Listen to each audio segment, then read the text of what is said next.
Talking biscuit boy, proud.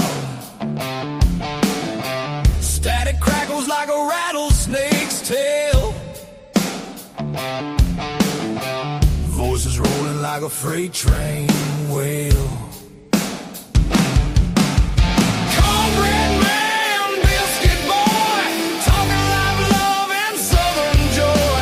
Cornbread man, biscuit boy, raise your glass, make some noise.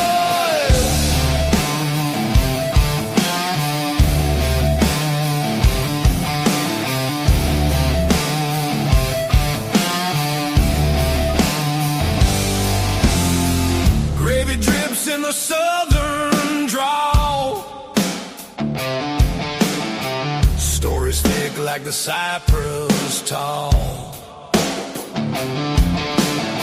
Radio rebels riding wild and free, shouting truths like a storm at sea. Hey, hey, can you feel that beat? Boots on the floor, fire in the heat. Cornbread man, biscuit boy, talking live love and southern joy. Cornbread man, biscuit boy, raise your glass, make some noise. Tells the dirt roads, whiskey skies that cut through the night like fireflies. Laughter echoes through the pines, two voices cross them county lines.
All right, here we are. Let's kill the music. Let's get Podbean unmuted and kill the music there. And we're live on everything, I think. Biscuit Boy's in the house. Can you believe it? Praise Jesus. He was down for the count last night. What in the world? Paul, we got a lot of people praying for you, man. I'm glad you're doing better. I want to tell you what, I'm a firm believer in the power of prayer. And, you know, the Lord is good. That's all I can say. God has blessed me so much. They didn't find, they ran a CT. I thought I had a hernia, but they didn't find anything. They think it might be a lymph node because I got a huge knot down here on my groin. And I think it's because I've lost 70 pounds. Yeah. You know, and I've been working out a lot, and it just does it. I mean, you know, but my white blood cell count was through the roof. Yeah, that's not good. No, and I don't. I've got an infection somewhere in my body. Yeah, I don't know where. They couldn't pinpoint it, but it'll be gone. It'll be gone. Yeah, you talk because I didn't hear from you. Like you said, I've been down for like 2 or 3 days. Yeah, and I am so sorry. No, I was like worried about you. I was like, I said either he forgot or he's sick. Something. I said I doubt forgot. Then I said, well, maybe he did forget. He's a busy man. Well, with ascending and everything. I you did know, forget, ascending. but I felt so bad. Yeah. I forgot, and my phone was dead. The phone was dead. I and, left it. Well, I just felt like I didn't even bother you because I thought, oh, there's probably something going on. There was. And then he messages, I'm sick. And I'm at the hospital. I'm like, good Lord. So I thought they were going to keep you, And then he says, I made it home. I'll be there tomorrow. I'm like, wow, tough man. I want to tell you what, He's maybe not kicking high, but he's here. Yeah, I'm here. My wife was, she was positive they were going to keep me overnight and I was going to have surgery the next day. Wow. She was positive. And I said, I'm not accepting that. I'm not going to accept that. Yeah. And I didn't. And I had apparently a lot of people praying for me. My grandson, Gage, he had his birthday today, but he had a little get together with his friends last night. And in the middle of all of that, he asked all of them to please stop. And he said a prayer over me. He said, I want y'all to pray for my grandpa. And amen. There's power in prayer, brother. There's absolutely power in it. And I'm a firm believer. I always want people praying for me. I have people ask me sometimes, they'll say, can I pray for you? I said, I'll never refuse prayer. Never, ever. And sometimes maybe that person, maybe they don't, maybe they're not even connected, but they're trying. And through that, maybe it's evangelistic kind of thing. But yeah, I have only ever had one person in my whole life that I asked if they had a prayer need and could I pray for them, and they refused it. Really? And I told that story. It was a waitress at an Applebee's. Wow. And honestly, I think she was a little tipsy. I think she was like, she kept trying to push the alcohol. I made her take all the alcohol stuff off the table. Made her mad. Like I said, could you just move this till we leave? Had my little granddaughter there, and I said, can you just move these? We're not going to need the wine list or the alcohol. We're not going to need that. Yeah. Well, it made her mad because she was trying to push the happy hour stuff. And I said, no, I'm not interested. And then, and I as we gave her order and everything, and I was telling her, is there any? I said, we're fixing to pray over our meal. I said, do you have anything that prayer need? We can pray for you. She said, no. And I said, well, that's fine. I said, do you mind if we pray for you? He goes, no, I don't want you praying for me. Wow. That's the only person my whole life. I'm serious. After 30 plus years of asking people, I would have been praying for her. Really, and I did. And, but it went worse. Like she come back to the table when they brought the food, and she brought the appetizer and she brought it out, and Kaylee reached for it. Because we hadn't prayed yet. We were going to pray. She brought this appetizer out, and Kaylee reached. I said, no, don't do that. And she said, baby, you can do whatever you want. You pick up whatever you want. That's yours. I said, don't ever tell a child to do what their parent has told them not to do. Exactly. I said, that's not. Don't kosher. Do that. I said, Kaylee, we haven't prayed over this food yet, and we're going to do that. She just forgot. She's a little kid. Yeah. I said, don't do that. And I told that lady, I said, don't do it again. Don't do it again. And so it went downhill fast. But I couldn't believe it. Like I just told her no, and she's telling her, yeah, you do it. I looked at her. I thought, who do you think you are? She would have been scolded. I can. Katie was a prayer warrior back when she was a little kid. Yeah. She prays, but she don't do it outwardly. She's got in the teenage years. She'll pray, silently. But I'm telling you, when she was little, man, she made prayer warrior. Huh? She was stuff. Well, she used to go with me every time I would go visit somebody in the hospital or something. Yeah. Kayla said, "We're a team. We go." I love it. And like one night, I was visiting her family, and I told Lynn, I said, "We got to go. Somebody's head of the hospital," and I said they asked us to come, and so I said, "I'll drop you." And Kayla said, Papa, I'm with you. We're a team. Well, and she did too. She went in there and checking on people. I mean, she's still like that. You ain't telling her, she's going. Right. I love it. But man, I have to rein her in, man. It's like, whoa, because sometimes she's a live wire. She's a live wire. But I want to tell everybody the reason why I keep doing this to my jaw is I have a buccal patch. It's for pain that I put in my jaw. Yeah. And it's just habit, to get, I don't know. So that's the reason why I'm doing that. if anybody thought I just had a nervous tick or something, that's Well, not what it is. You could have a I'm not nervous jumping tick. or anything. I could. but it's not that. I guarantee you, if a tick gets on me, it'll get nervous. Man, I was doing a, around here it's bad. Yeah. I was doing a walking history tour with a park ranger. He wasn't a ranger, but he's attached to. He works with them, and he was doing. We were going to do the walk about Sam Watkins, who wrote Company H. Right. And it was a pretty good group of us. It was we rode down Uparket area, and you basically follow the second day. You follow the troop movements. Right. And but you got to go through the woods. This is a Confederate troop movement and Union, and because somebody died, and they think Yeah. that was somebody that was in his book, and of course. Now, wasn't there a connection to one of the presidents? Well, he was at the battle. Abraham Lincoln's brother-in-law. Okay, that's right. Yeah, but- because we went. Yeah, we found, got when I do the next history show, I'm going to show. Yeah, you. that's So awesome. I need to take you to the other side, and we'll walk through and I look think at that. we actually did a video We did three while videos. we were there, did we? We did 3 videos, but we didn't do. We did a video at the grave, but not about that. Right. But you got to go up through the woods and follow that troop movement and come back through. It's pretty fascinating. Well, as we're walking through there, this lady says, she hits me in the back. Hello, Jake. She kind of hits me in the back. She said, I'm sorry, but you got a tick on you. I'm getting it off. I said, no, please do. I had a hat on. I had a big hat. I had like a cowboy hat on or something. Right. And it had hit my hat and it fell down on my back.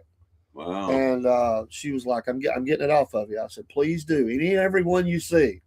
So doing pretty good. Biscuit Boy's feeling better. He was ill for the last 2 or 3 days. He's a little weak, but that means he's still he can still jump through steel doors and fly through the air and do a scissor kick. And there we go. Drop some lefty loon or something if he needed to. He could still do that. I believe it could. I do. I believe it could. But he wouldn't take on a whole battalion right now. No, if I'd have to limit it to 3, I guess. You guys are gonna have to pull your weight today because I'm a little tired. Wow. Good morning, Jerry Barrett, and good morning over in Podbean. Yes. Good How morning. is the Thanks for sickly joining us. people? Jerry, how are you this morning, brother? This sickly people's doing better. I am. I'm doing much better. I can't believe he's here. I mean, honestly, I was shocked. But my wife was shocked. I said, when they released me last night, I come walking out with the papers, and she looked at me. She said, "Are they releasing you?" I said, "Yeah." Good to go. We're out of here. And so on the way back home, I said, "Well, I guess I'm going to do a podcast in the morning." She said, "No, you're not." And then she said, "Well, if you felt like it, do it." So, and he felt like it, and he's doing it. So, amen. I'm going to tell the abbreviated version, but I still remember. I went home. Jeremy was just a little boy. I mean, he's nearly 40 now, but he was like 5 or 6 years old. I think 5. It's hard to believe he's. They were 40. both sick as a dog, and I said we're gonna have to go to the hospital because they were getting dehydrated, and they're both like no, and I said you throw up one more time. That's the deal. You got to drink something light. You hold it down. We're good. If you throw it up, we're on the road. Yep. They both threw up. I said, let's go. So we got, oh yeah, that's right. 45 years today with your beloved. Congratulations. The same crazy woman. I think it's the same crazy guy. That's right. Happy Valentine's Day. Yeah, happy everybody. Valentine's Day, everybody. Yeah. I didn't realize it was Valentine's Day till I went to Publix this morning. And people were walking out with roses and all kinds of stuff. Last minute. Yeah, so I guess I better stop and get something on the way. So I loaded the fam up. We're headed to. Josh is not even born. He must have been. No, he had to be 4. Josh was not even born yet. Wow. If I remember right. But anyway, I'm taking him. We're going to East Ridge Hospital before it became, Park Ridge. Right. And as we're pulling in, Jeremy said, "Daddy, take him to Dye County." No, I didn't do that. I think our insurance was actually at that time HMO with them. Yeah. So I pull in. He said, "Daddy, I don't think I need to go because Jerry he didn't like doctors." I said, "You're sick, boy. You're gonna get seen." That's just the conversation the way it went. He goes, "I'm telling you, Daddy, I'm okay." Yeah. I said, "You're going in." He goes, "I'll just sit in the car." I said, "You're not sitting in the car." So You're throwing everything up. Son. So we go in, and Lynn was worse. Lynn was in worse shape. So they took Lynn first. And that's Yeah. amazing that a kid wasn't taken first, but they got her hooked up. They gave her 2 bags like you're talking. They hooked her up to a bag immediately and started giving her medication for the nausea. Yep. So Jeremy's telling me, he goes, "Hey doctor, I don't need you anymore." And so he says, "Well, let me take care of mom." And he said, "We'll check you out." And he said, he said, "I won't need anything." Yeah, he didn't want that needle He stuck didn't. in his And, arm. and he That's watched what that. it He was. watched that because I got him back there. I can't leave him out in the leg. So he Right. sees all that. He goes, "I won't need that done to I'm me." good. So Good. this is the power of the brain, man. I'm telling you, willpower. Yeah. So the doctor gets her hooked up, and Lynn's like, "Give me anything you want." I mean, she's sick. So he turns around and said, "All right, young man." He gives him some Sprite. He said, "You drink this whole cup. You hold it down, and I won't do anything." He said, "I'll do it." By golly, that little rascal did it. He did it. He looked at me. He said, "I don't think he needs He was anything." probably fighting it the whole time. Oh, he was. Mouth watering. He said, "I told you, Daddy. I didn't need to see no doctor." I said, Tough kid. "You little stinker." Yeah.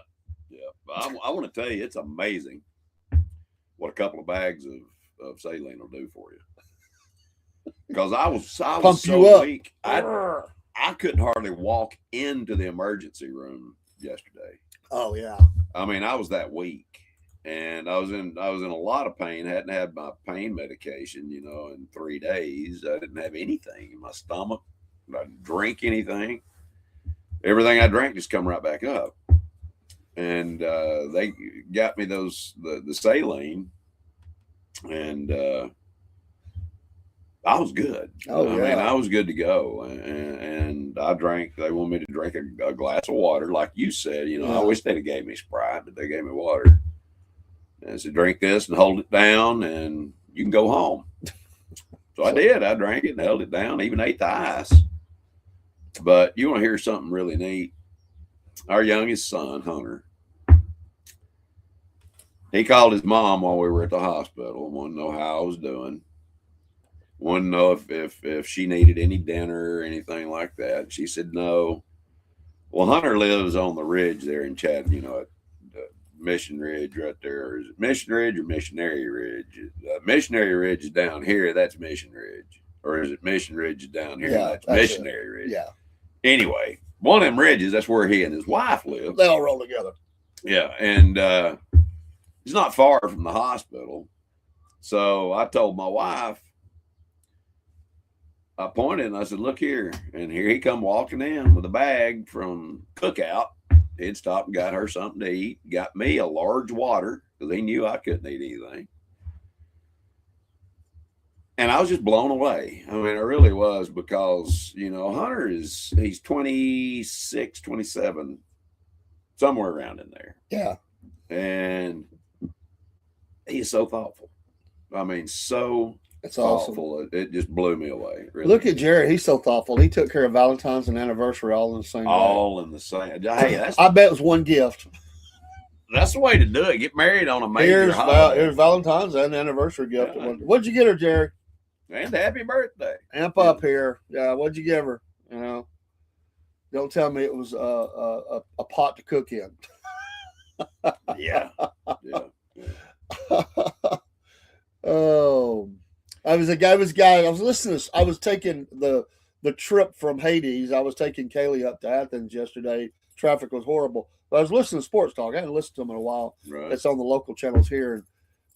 And all of them are talking about how, guys, listen now, if your wife or girlfriend says it don't matter about that Valentine's Day, don't believe it. It's a lie. Don't listen. You will be burnt down for that if you don't do something. You're being set up. That's what they said. You're being set up. Like, I don't recognize that Valentine's Day. You don't have to get me nothing. Yeah. Don't fall for that. Don't do it. Talk about the doghouse. Yeah, under the doghouse. not just doghouse, under it. Yeah. That's where I stayed. I thought I might have the flu or something, the way that I was feeling. I never ran a fever. Yeah. And that was the weird thing. I never ran a fever. But I stayed on the bottom floor of the house. I didn't want to get my wife sick. If it was something that was contagious, I didn't want her to get it. Which hospital did you go to? Memorial. Okay, I was just Downtown. wondering. I was just wondering if you went to Erlanger on a Lord knows. Friday night and the gunshot victims and everything else coming up in there, man. No. It's wild. I should have went to Park Ridge. Is where I should have went. Park Ridge has got like a 10-minute. Look at Jerry. We quit getting each other presents because we get whatever we want all year long. We are going to spend the day together.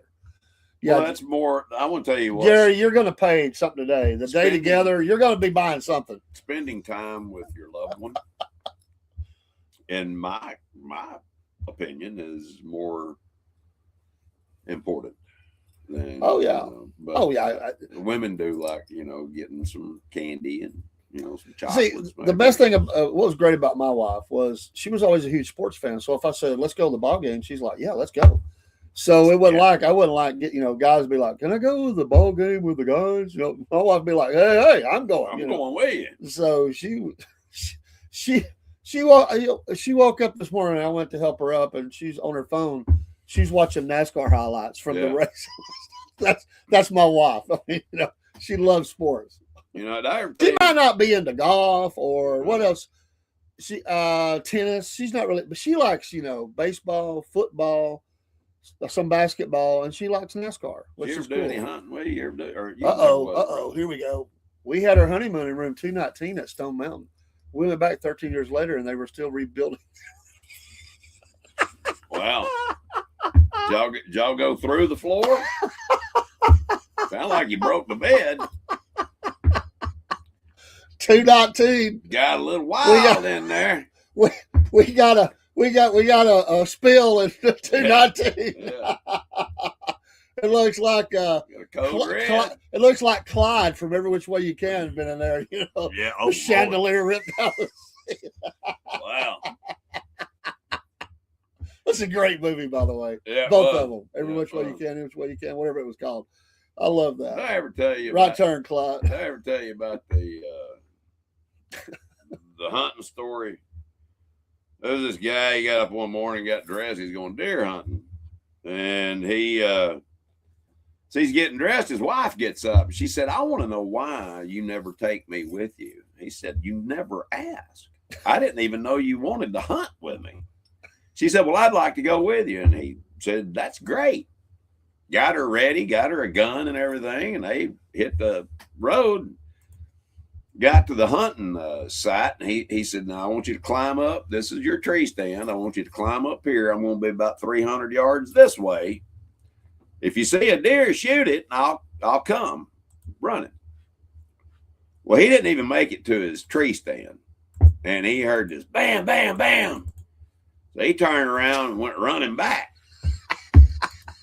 Well, when he got to the tree stand, there was a guy standing there with his hands up. And he was saying, "Okay, lady, okay, it's your deer. Just let me get my saddle off of it."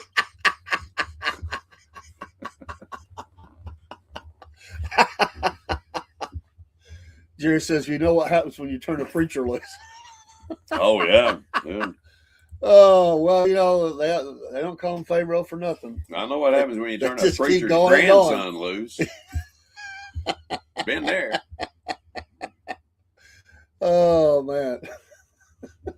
Wow. We went in this bad motel one time. It's a group. It was getting 2 rooms. It was me, my wife, my sister, and 2 friends. Right. And cold as snot in Knoxville, Tennessee. Oh my gosh. And anyway, we walk in. Now this is the Vol Inn. It's not even there anymore. I'm like, I didn't even want to stay there, but it's like the cheapest, closest thing to where we were going. Right. Anyway, we walk in. This place, it's typical. It looks like, understand.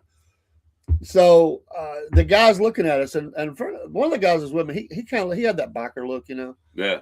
And he's looking at us, and the whole time we're talking, he's just checking each one of us out. He's shaking his head, and I'm looking at him like, I was thinking, what's up with this? And the guy's looking, he never changed the expression. Right. And I was telling him what we were looking for, and he said, "What are you in town for?" It's never been asked. I mean, somebody usually, "Are y'all in town to go to this thing or whatever?" Couple of days. But he was like almost like interrogation. Yeah. "Y'all here for that concert tonight?"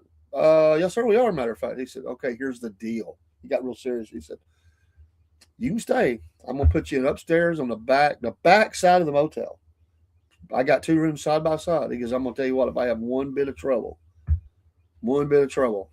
I'm kicking you out. I said, did we give you an indication that We we're were going to give you trouble? trouble. And he said, I know how it is. I'm just letting you know these are the ground rules. I said, fine, you got no problem out of us. Yeah. My gosh, it was like crazyville. All night long, after we got back from the concert, there was people up all night long. Somebody got thrown off the balcony through the front of the windshield. There were a Sweet. couple of gunshots, I think, went off. I mean, we come out in the morning. I see why he said that. Yeah, but we wasn't that. We come out in the morning. There's a guy with the funnel turned up, funneling some Shotgun beer. to beer. Yeah, with a bottle of Jack in the other hand. And girls walking around naked and everything. I was like, what in the What heck? concert was it?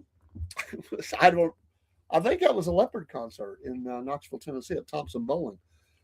My wife was like, let's get out of here. Might have been me. They thrown this dude off like this. It was 2-story, and maybe it's 3. They throw this dude off, man. Went through a windshield. They said the cops running out of there all night long, I taking hope he people hit to jail. on his back. I think he did. I think he landed back, but went through the It windshield. wasn't head first. They wasn't head first, but he got thrown off the party level or something. Bam!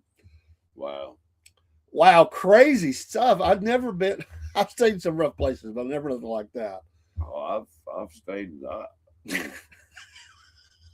The first night I went for, you go up to Knoxville or ASVAB, and to go in the military, and they put us all in the same motel. Same thing, they put you on the back side of the motel. It was a nice place. They had a nice restaurant and everything there. Right. And all them guys, and they had a huge party a few doors down where people was going. I went to bed. I called home, told Mama I was there. I'm good. I'm going to bed. I think I was watching a Braves game or something, and then they would pick you up in a van and take you over to the place. Yeah. Some of those old boys and girls were so drunk still, man, they couldn't hardly hold their heads up. And they were having to talk to them on the side like, you're about to get kicked out. You're not going to get in the military to get kicked out. But it was, man, they act like they'd never been away from home or something. Maybe they haven't. I don't know. They might not have ever been away from home. I was 17 years old. They invited me down. I'm like, no. I'm going to bed. I'm surprised they didn't take them. And as soon as they get there, make them start running. They were. You know what I mean? Let them vomit all that stuff up. Oh, they were people. They were people riding each other like a horse. I don't mean that. Let me clarify that. Like on their back, like they're running around. That's how drunk they were. Like somebody's a horse and they're riding on top of them like they're a cowboy. That's what they told me. They was like, were they drinking moonshine? I don't know. I heard it was like several rooms worth of people all in one room, like a big party room, and they just partied down crazy. I think the motel came up and I think a couple of them got kicked out of the motel, but I can only imagine. it was a fight, or something. But yeah. Yeah, I've been to Was it pretty wild party. No, it wasn't a room charge by the hour. It wasn't that. I have seen those, but it wasn't far above that. There has been those places you can find them. They advertise it. That's the flashing light, pay by the hour. When I've stayed in some places where I walk in the room and look, and I've gone back to the front desk and said, "Can I get some sheets?" Like a couple of sets of sheets. Something. You're in trouble when you have to walk and ask for toilet paper like they don't. It's like they look at you like, you didn't bring your own? I mean, like, I guess we can give you some. I mean, well, how many people have we over the years stayed at motels and the ladies coming around and cleaning the rooms, and a lot of times they were Hispanic and they were probably all illegal. Probably every single one of them. Probably. We never knew it. We couldn't understand a thing they were saying, but they cleaned our room, They did but a good they worked job. they did a good job. They worked for a dump motel making dump money. You ever had anybody steal anything out of your room? I've never had it, but I've always taken anything of real value with me when I go. I put it in the back of the car and just keep an eye on the car, but I don't trust it. See, Now hotels will run, reputable hotels will run tests. They'll test you. They have people that slip in and leave like money laying about in a room to see if their cleaners will take it. honest, yeah. Well, I won't stay. Hey, Dusty. I won't stay at a hotel if it doesn't have a safe in the room. Oh, it's- Every I mean, it has to have a safe in the room. yeah. Hey, Dusty. I thought you were going to say you take it down. Good morning to you, buddy. Most definitely. No. If you want to come up, Dusty, just let me know. I'll send you a link. Yeah. We're just talking nuts on this morning. But so I was thinking you just go down to the front desk, and you give them the stuff put in the safe. And I'm thinking No. that ain't going to work. No. That's not going to work, dude. I want Sure, we'll access put it in a safe. to whatever I have. Because I usually carry, but it depends on where I go. But I mean, I'll carry a fairly large amount of cash with me. Well, in some places, $20 will be a large. This is true. large amount of cash, My man. wife and I were talking last night, and there are places in the Caribbean you can go buy 2 houses. I mean, nice houses, 3-bedroom, 4-bath on the beach. You can buy 2 of them for less than $400,000. Yeah. And I'm seriously thinking about doing that, just to have a place to go. Only thing you got to worry about is hurricanes. I know the Dominican Republic was really nice. I'm thinking, or so would you go remember, would you go to some island somewhere and just live off the little tiki hut and little? That's my dream. That's your dream, like you got. That's where I want to retire. I want to be the old man in the sea. Dusty was asking how you feel. So I'm not 100%, buddy. I appreciate you asking. I'm still really weak, but I'm here. And he's here. Here is a lot. I mean, that's like the hat says, keep ascending. You got to just get better. Keep ascending. That's exactly right. And God is good. I had a lot of people praying for me last night. Amen. And I had people comment. I didn't even remember who they were. They were like, I appreciate them doing that. yeah, Absolutely. yeah, most definitely. They just saw it and said, I'm praying. So that's always a good thing. And my beautiful wife, she sent out some prayer requests for me, and my grandson had a get together with some of his friends last night, and he stopped and asked all of them to take a moment and pray for his grandfather. Amen. And I appreciate that. Gage is such a good kid. Kaylee's always worried that I'm dying. Like, are you okay? Like, she hears me cough. Like, are you okay? Well, my wife was literally yesterday. She was so concerned that she thought I was dying. I mean, she really did, because Dave, you know how I love me some cigars. Yeah. I didn't smoke a cigar for 3 days. Oh yeah, you were definitely on death's door if you weren't smoking a cigar. Exactly.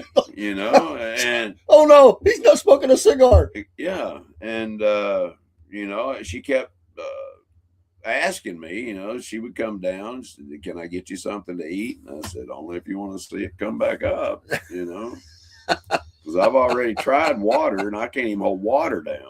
It's coming out one end or the other, or both. Oh man, we've all been there. We It have was all been there. miserable. I mean, it really was. I was just miserable. But like I said, God is good, and I feel comparatively 100% better. But I'm getting better. I'm on the mend, man. I'm on the mend. I'm gonna go to the gym and work out today. He'll get him. He'll take some sort of route, and he'll work out, and he'll be back at it tomorrow strong. That's it. Ready to go. The Incredible Hulk. I take before I work out, I usually there's several things that I do, but there are 3 things. The creatine. I'm a firm believer in creatine, and I take a supplement called MK677, and MK677 and nitrous oxide. I take quite a bit of nitrous oxide. Opens the veins up and feeds the muscles really well. Jerry said we was going hunting one time. I stayed at a hotel. We was eating at the breakfast bar, and the cleaners went in and called the police because of the amount of guns we had. I almost got locked up because the police said there wasn't anything big enough for me to use my 300 Magnum on around that. Well, it depends. If you gotta go through a wall to get it, you might need that. or a tree. Oh my gosh, we've got a terrorist here. Yeah, that's crazy. Oh man, I could just see that. Yes. There they are. There's those two guys. I told you about me and a buddy of mine. He had a relative die and left him an old house, and we went in one evening. We were fairly intoxicated. And, Fairly. Yeah, and we just went in. There was not a whole lot in the house, but man, there were some rats in the walls. Oh. And I said, "Hey, I got an idea." And he said, "What?" And I said, "I'll be back in a minute." Well, I had a Remington 870 pump, assault shotgun, buckshot in it.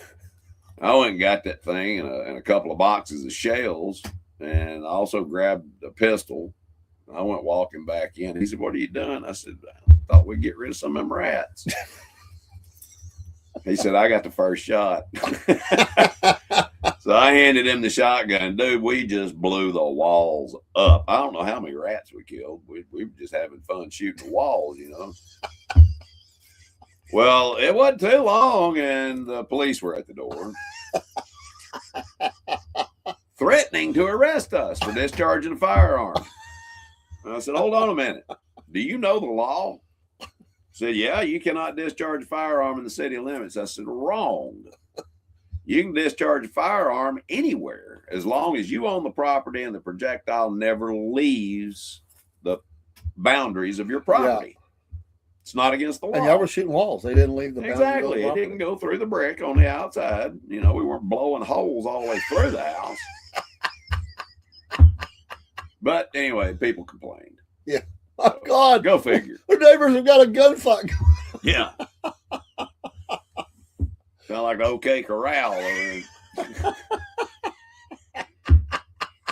Dude, that would have been great if you had did it on Halloween night. Oh, and yeah. Would that not have been great? Like people would be like, "Oh, bam, bam, bam." You know how a 12 gauge sounds. And have like a screaming sound, like some. Yeah. He got me. I got another zombie. There's one upstairs. Yeah, go. boom, boom. Run for your life. Have like a little speaker out there to help with the sound outside that the whole neighborhood get it. Yeah. Dude, that would be great. Well, maybe we can try that this coming Halloween. Jerry says, "I have a black pastor friend that I'm going to teach how to shoot a rifle, and I'm trying to decide if I'm going to let him shoot my 300 Magnum or my 50 cal muzzle loader. He doesn't weigh, tell you what, he don't weigh but 150 pounds. Dude, I want to tell you what. Be careful how you load that 50 cal. Because that son of a gun will take your shoulder off. I had a Hawken, and it's a great gun. I mean, it takes a lot. I mean, it's not, the deer's not going to stand there, hold on a minute. You're packing that thing, You got to get them in one shot or have a backup, Look like, what was that movie Mel Gibson was in? The Patriot or something like that. Running through the woods with 5 guns, bam, and throw it down, grab another one.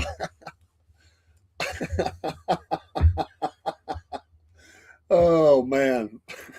Yeah, they had a little bit disadvantage, Yep. And it also depended on what you shot. Yeah. Out of it was the rifle, was the barrel, rifle. Years ago, it was a video that was circulating. This is before social media even really took off. Right. But there was a video that was circulating. Remember that video? It was somewhere in another country. And like they were shooting guns, and it was like the tall, skinny guy, and he was shooting, like a massive weapon, and it's floating backwards. You remember that video? Yes. I forget what that gun was, man, but it was like massive. It's one of those you lay across something and you don't hold it, you lay it down. Yeah, kind of like a Barrett 50 cal, but good Lord. Have you ever seen I forget the guy's name, Brian Shaw, I think is his name, World's Strongest Man. He's a huge guy. And it's not Jerry Barrett. I thought he was the world's strongest man. I'm gonna tell you what, he give Jerry a run for his money. Okay, cool. Yeah. But they got a video of him shooting this elephant rifle. It's supposed to be the most powerful rifle in the world. And he put that thing up there and went, boom. Now, this guy weighs about 350 pounds, solid muscle. He wouldn't shoot it again. He was like, I think he dislocated my shoulder. Jerry says, I shot a deer at 125 yards, and the hole of the 50 cal coming out was the size of a cantaloupe. Oh, I bet. I'm surprised it didn't blow his whole back out. Some hunter out there going, my God. I want to tell you what. What was that? We used to go bear and boar hunting up in Tellico. What? Wait a minute. What hunting? Bear? Bear and boar. What's bear? I mean, I get Bear, black bear. Oh, okay. And boar is pig, I thought you meant B-A-R-E, bear. Like, No. I don't know why they hit me like that, like bear. That's pretty funny. Got a bear boar. But I'm serious. We got to the camp man. there. There's about 20 of us. Pulled in. We were getting our tent up. And 10. yeah, we were sleeping in a tent. And I heard somebody, here it comes. There was a dang boar running right through the middle of the camp. Well, I dove for the ground. Because I know how these idiots are, they're boom, boom, boom, boom, boom. People shooting at that thing. This guy stepped out, 50 cal hawking, and he shot that boar right between the eyes, hit him right in the forehead right there, knocked him down. The boar got up, shook his head, and took off running again. That's the darndest thing I've ever seen in my life. Just shook it off. And He did. kept Shook going. it off because you can't shoot one of them buggers in the head. Biscuit boy, hot, naked. He would be grinning and shooting. That's it. Let it all hang out there, bro. What's the naked hunt? Bear boar hunting. That would be. I don't know if I'd want to, do that. I definitely would want to go bear fishing. The bears would be like, the nuts are back in the woods. Yeah. There's this guy. He goes into the doctor's office one day and he was wrapped all up in saran wrap. Well, he sits there and they finally call him back to see the doctor. Oh, man. The doctor looks at him. He said, well, I can clearly see your nuts.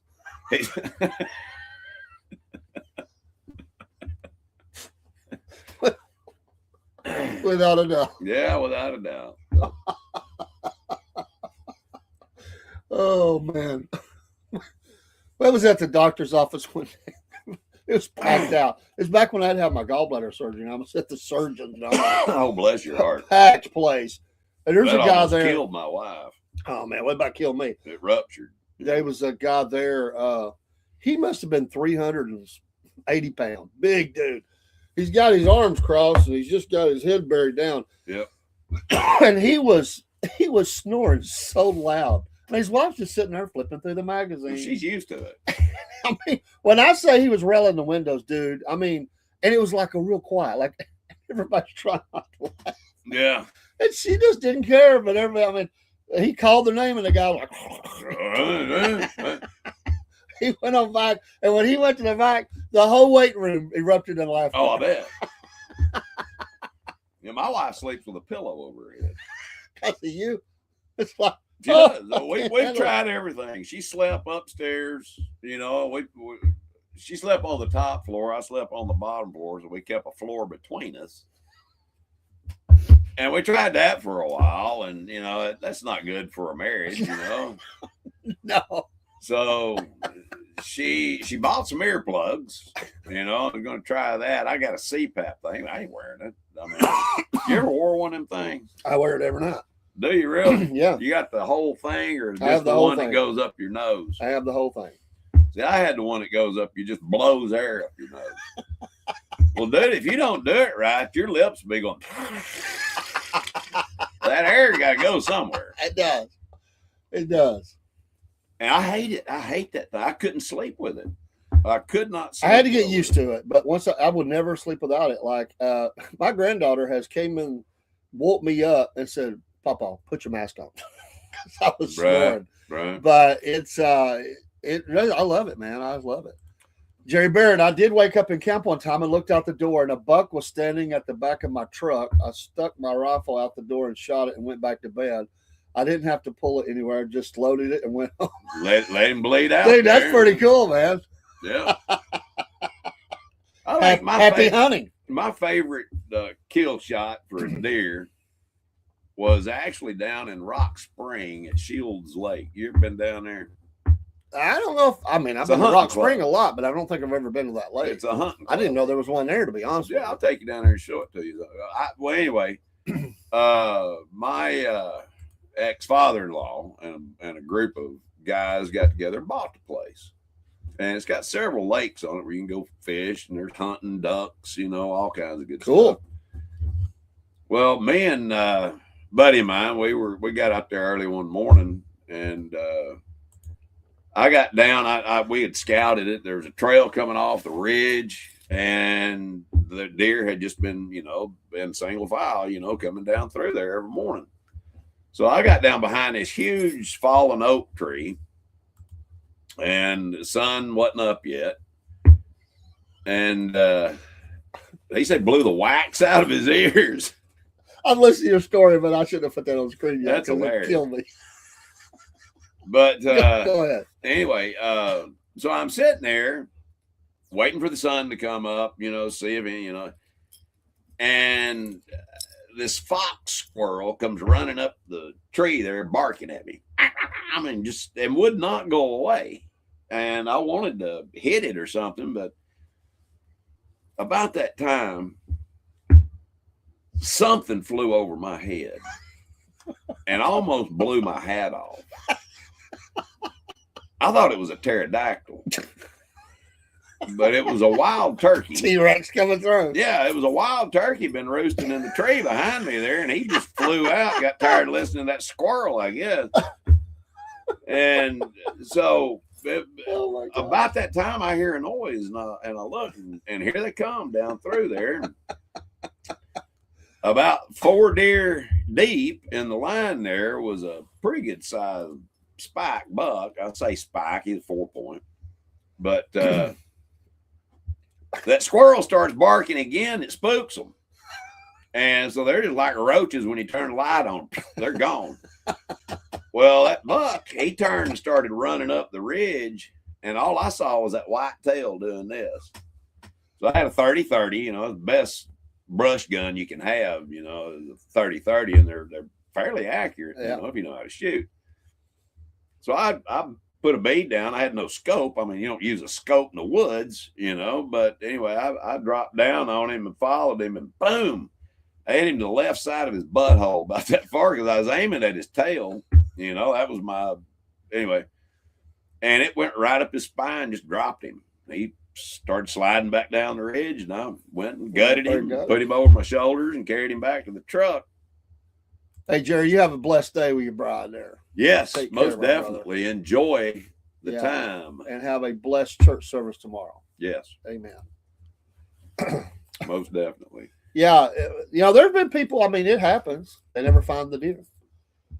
Like because they don't know how to track. Yeah, you got to follow for 4 hours. I couldn't find my deer. Did you follow the blood? They claim they have, but I don't know. Well, if there was no blood, guess what? You missed. Exactly. Come on, put 2 and 2 together. Me and a buddy of mine, we were up Flat Top Mountain, up above Soddy Daisy, and we were scouting. And we had taken our bow and arrow with us. And Steve had a compound. I had a Browning recurve. I loved that thing. I thought it was more powerful than a compound, but that's just because I could pull that booger back so far, But with a recurve, you ever shot a recurve? You know what I'm talking about? See, with a regular compound, you pull it back and it locks. And you can hold it, and then I've shot that gun. Yeah. Well, with a recurve, you pull it back, and boom, you pull it back, drop, and boom, you let go. Well, we're going up this old dirt road. It's on some Bowater property. And by the I way, hear Bowater was a paper mill. Yeah. They owned all this land for trees to make the paper. That's what Bowater is. that's what out here. Bowater is. Yeah. They were actually responsible for that huge pileup on the way to Athens, you know, when Because it fogged. Yeah. That Horrible. was 100-car pileup. Or Exactly. truck, cars, whatever, you know. one of the worst Meant in multiple the deaths. history Oh, yeah. of the United States. It was Horrible. one of the worst ones, yeah. But I hear something coming and coming around the bend on this little logging road that we're on, 3 Doberman pinchers. 3 Doberman pinchers. And I'm like, you know, I thought I was Magnum or something, you know. He had, you know, the Dobermans, you know, Magnum PI. Yeah. Well, Zeus, Apollo. yeah, it startled both of us, and we pulled down on them things because I didn't know if they were going to attack or not. And I told them, get out of here, you know, go on. They looked, and they didn't want to go back the way they came. They wanted to keep going the way that we were coming. So I told Steve, I said, step off side. Yeah, pull off the side. We stepped off. Tell He me to go got on. on one side, I got on the other, and they took off running, went right by us. I have no idea where they come from. I mean, this is out in the middle of nowhere, you know, on a mountain. Somebody's letting them dogs run. Dude, You're not supposed to hunt with dogs in the No. state of Tennessee. I was helping a guy. He was doing a paint job.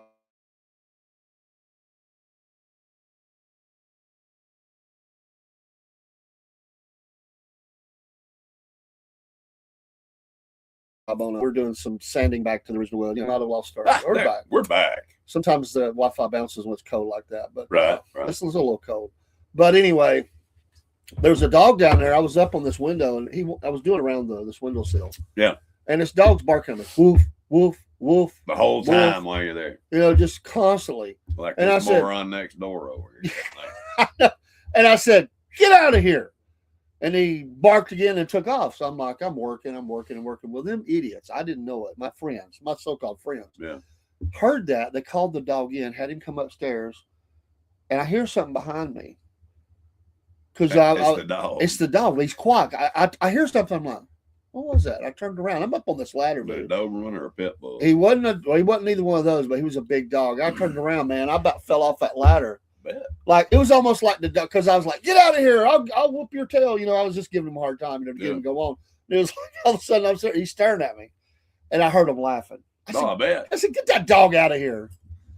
Have you ever No, broski, we didn't have. I didn't cornbread we're gonna have a biscuit. We got one here, but we do have a biscuit in the house. Yeah, we do. right here.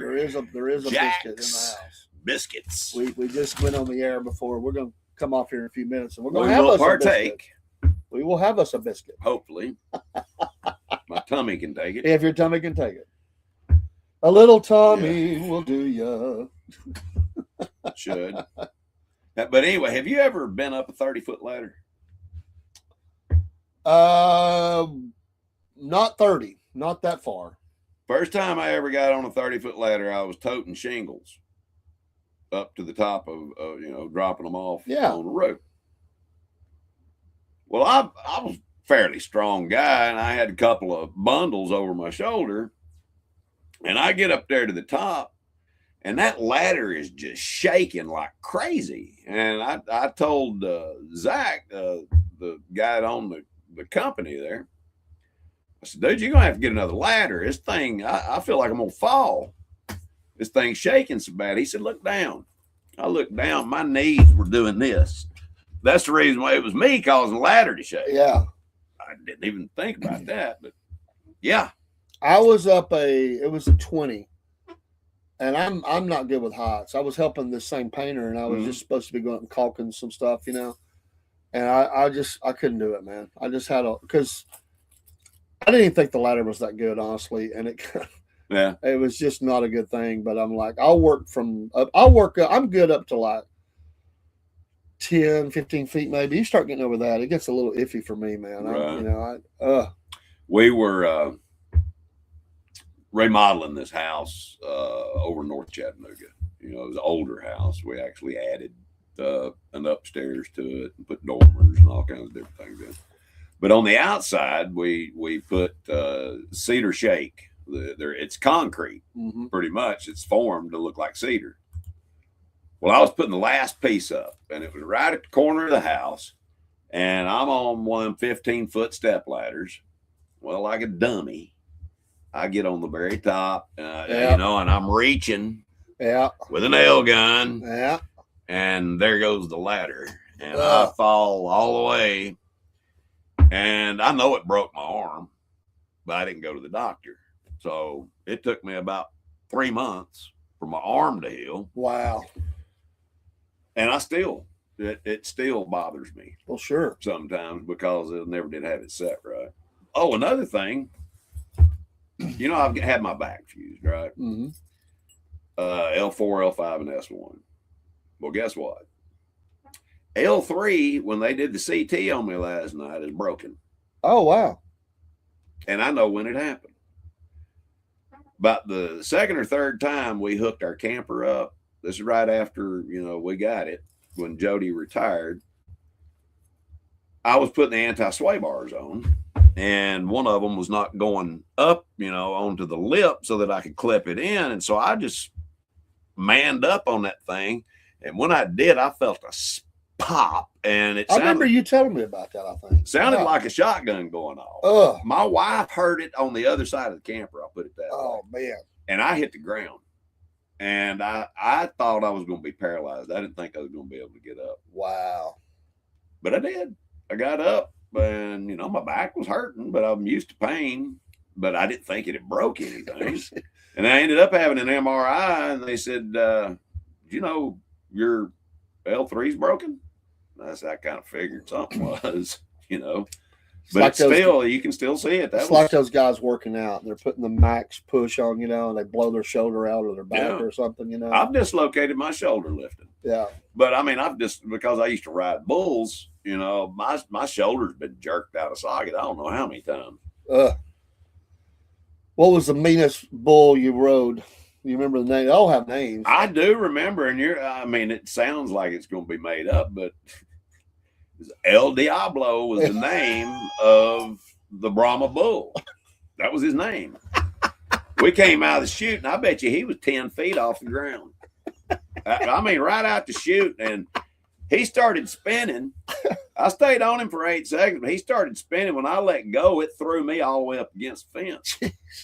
He was spinning. I mean, he was just spinning like crazy. El Diablo. That was his name, and he came after me too. He was the devil, I'm telling you. That's why I love him rodeo clowns. Yeah. I'm telling you, man, they save lives. Oh, man. Kind of like Jack Nicholson said, you know, we save lives. You want me on that wall. Have you ever rode a bull at the bar that you felt like was El Diablo?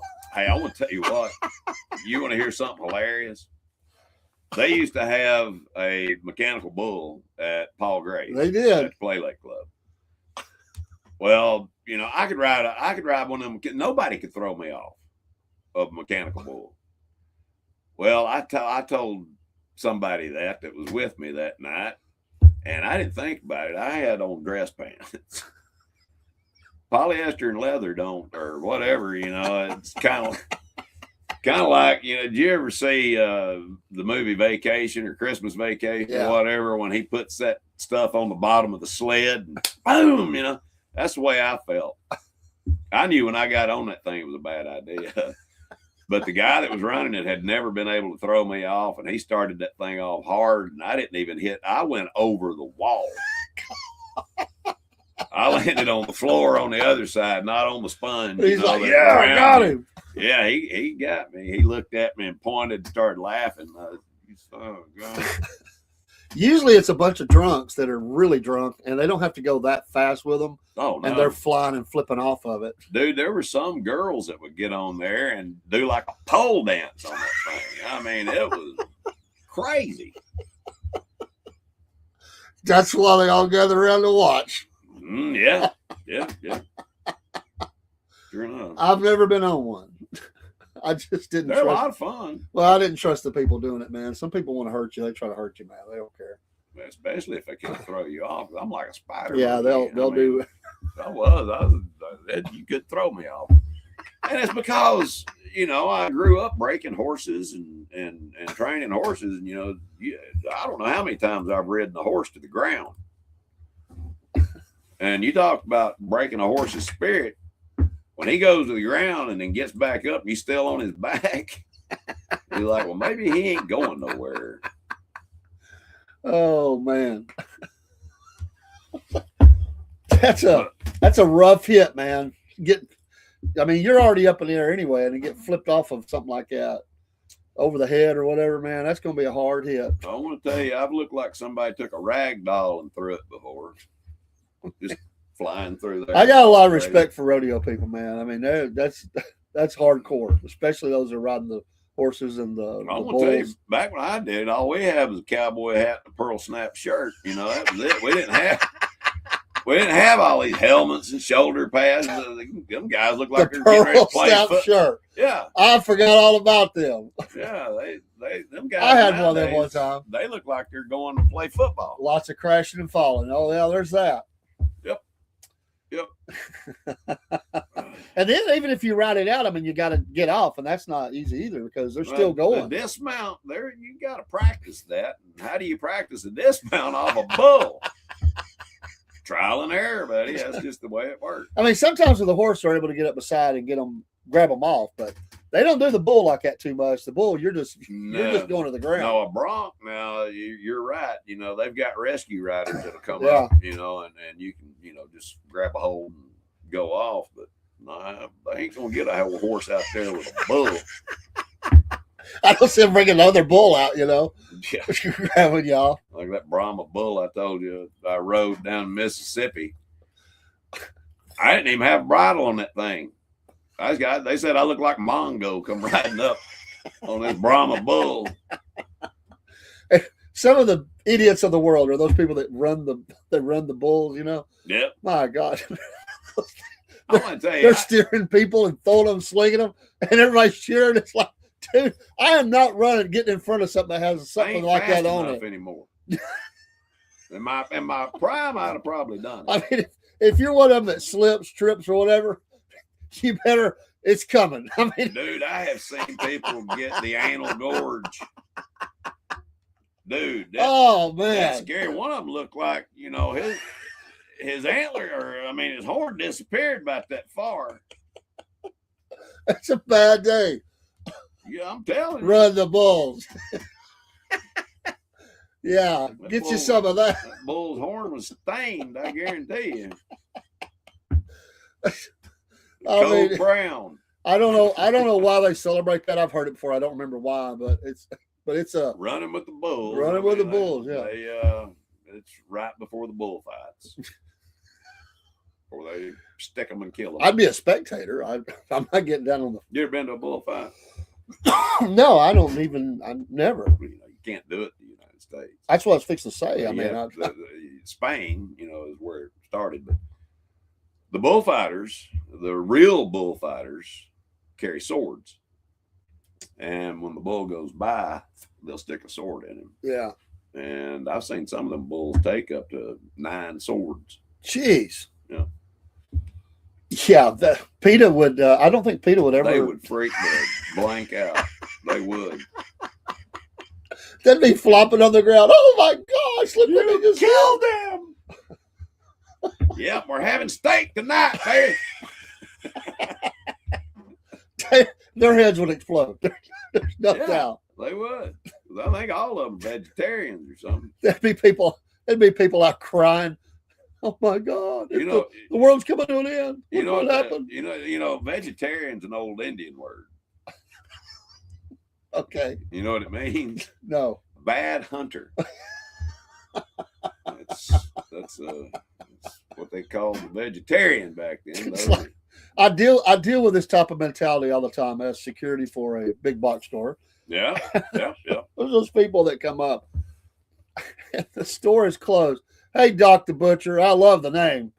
But there's people that come up and I like that. He's flexing too. I like that. But they'll come up. And we've already closed. Like one lady said, my husband's got to come back in. He's got to get potatoes. And I'm like, we're closed. She's like, no. And she starts cussing like, oh, how am I supposed to have a dinner without the potatoes? I'm like, I don't know. Substitute something else. What time was it? This is after 11 o'clock at night. She was going to say, she started cussing. I just spent $250 in that store. And I'm like, you should have thought about the potatoes. Yeah, I'm sorry. You can get them in the morning, but you're 6 o'clock in the morning, reopen. But why are you cooking dinner so late? That's what I was wondering. You know? I'm like, I'm just enforcing the rule. I'm not your guy. I'm just saying. She said, you could let him in. I'm like, but I'm not. Yeah. I'm not. I'll lose my job. I'm not going to do it. Exactly. But there's always those people, and they think every reason is a reason they got to come in. It's supposed to be like the end of the world, Wow. Wow. I told a guy one night, I said, y'all can't come in. He stops, and they talk for a minute, just for like a quick second. She comes on like she's going to convince me. I said, I already told him, ma'am, that we're closed. She said, I understand, but you don't understand. I have just started my monthly. I've got to come in. I'm like, well, you don't understand. I don't care. I'm like, see you at 6 a.m., but you're not coming in. I mean, everybody's got a reason, Well, go home and do it the old fashioned way is all I can say. Get you a rag. I mean, it's like they come up with every reason in the world. Yeah. I'm like, where are y'all been at?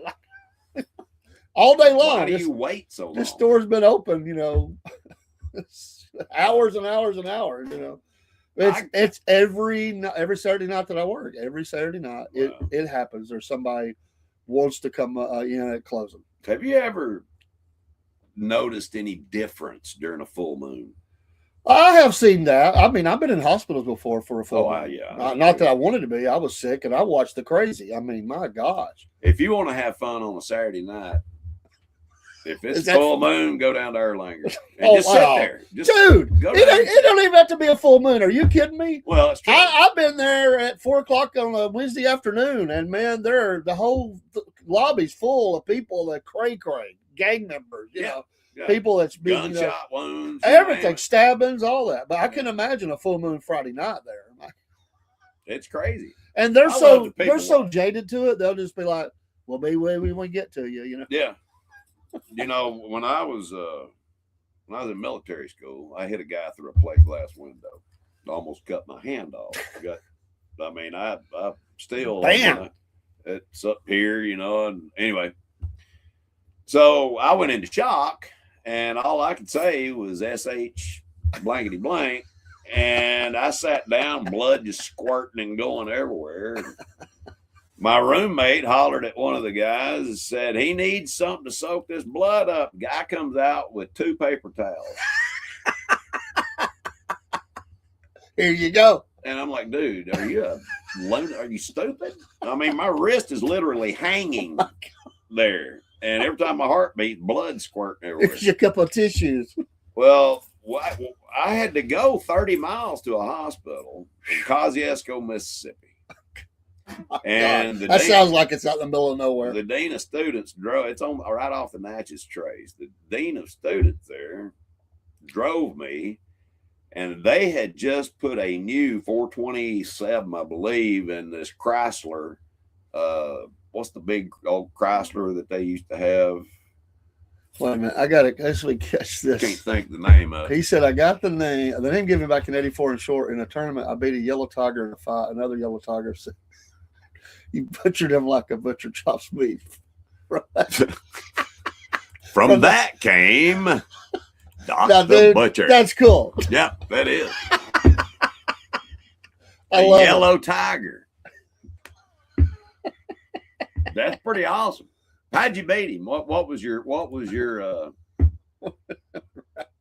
yeah.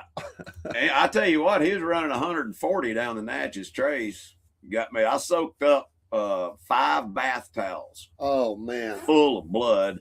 And right before I went into the emergency room, I put a fresh one on. I was weak. They had to help me in. And he broke you too. So I go in and yell at what did he say? Tigers out of Detroit. Yeah, very tough dudes. Got you. Okay, I got you. Got you. Yeah, that's beyond the hood. That's another level. Got him pretty good there. So I go in. I said I need to see a doctor. The lady says, "Have a seat. We'll get right with you." I said, "Ma'am, you don't understand. I'm bleeding to death." She said, "Sir, we have a triage. Sit down." And so I unwrapped that thing, just put my arm up there, blood squirting everywhere. I said, "Lady, I need to see a doctor." She went, "Oh my God," and started freaking out. And they took me back there and put my arm in a bucket of this stuff that, kind of cauterizes the vessels and everything. If you'd have went to Nye County, they would have taken a number. Yeah, exactly. I'd have sat there and bled to death. That hospital would have said, "Well, I don't care. We'll take you the order you came in." They stopped the bleeding, and the doctor said, "I can't do anything for you here. You're going to have to go to Jackson Baptist Medical Center." So we had to drive all the way to Jackson, oh my God, Mississippi. And I go in, and anyway, they end up doing a bunch of reconstructive surgery and puts, plastic surgery and all that stuff. Jeez. And it was wild, man. They had my thumb pulled way back because I lacerated 5 tendons. God. You've got 2 tendons to your index finger. It's the only one that has 2 tendons really running to it.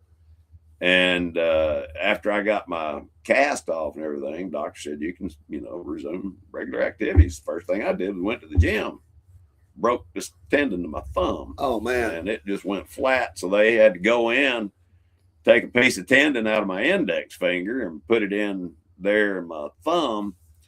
And I got to watch them do it. Oh, they got to watch. Cool. I asked him, he said, "I can put you under, or we can block your arm. We can deaden it. You won't feel nothing." I said, "Yeah, do that. I want to see what y'all do." It was wild, man, the way they went in, and he was good. Jeremy got to see that once. So I was at work. I think it was on a Saturday. Yeah. And I get a call. My sister's frantic. Jeremy had got mad at his brother, so he was mad about something. He was a teenager. Right. And he goes and he hits like the window on one of the doors. Shattered. And it does, and it cut him open. It cut his thumb. It just went down all the way down to bone. Wow. And so I come and got him. I ran him up there, and the doc was cool, man. He's like the whole time he's out. You're going to be able to watch this. So you're going to see. Don't all the way through here. You're going to be reminded of why not to be a dummy. And so Jeremy's watching the whole thing, because he hated doctors, needles, and all that. But right. He sewed it up right there. He had to go in and fix a couple little things there, and then he sewed it all up. Jeremy never did that again. I'll say that. He said, I should have watched my temper. I said, yeah, you should. He was about 13 then, I think, or something. Oh, well. Him and his brother was arguing or something. I don't know. Yeah, I got hit by a boat propeller. Oh, my God. Down through there. Oh, man. That's what that Not scar good. comes from. I had 30 staples. Wow. Put in my forehead there. And I looked like Frankenstein. Had the big, all them staples in my forehead. And they said I had to come back and get them taken out. And I said, nah, it's all right. I'll do it myself. I went and got one of them staple remover guns and just started popping them out. And I think one of them broke because I think I still got a piece of metal in my forehead right there. Right. Doc said he was martial arts fighting and started training in January 80 at 14, mainly to stop the bullies. Good for you, bud. Yeah. That was me. And it did. Hey, you got to do what you got to do. I ended up. You got to man up. I mean, circumstances respond you to go to another level. I mean, right. I was a third degree black belt in Taekwondo. Studied a little Krav Maga. It's an Israeli fighting technique. Did some grappling. Studied some Jeet Kune Do, which is what Bruce Lee developed. I really like that fighting style. Yeah, because you adapt. It's like it's not fixed. It's constantly changing. It's constantly evolving. Because that's the way a fight is. You're constantly evolving. He says 46 years later, I still train, but all the interest we try killing each other. Yeah, I understand. I still train. God bless you for still training, man. That's good. We've got body bags and speed bags.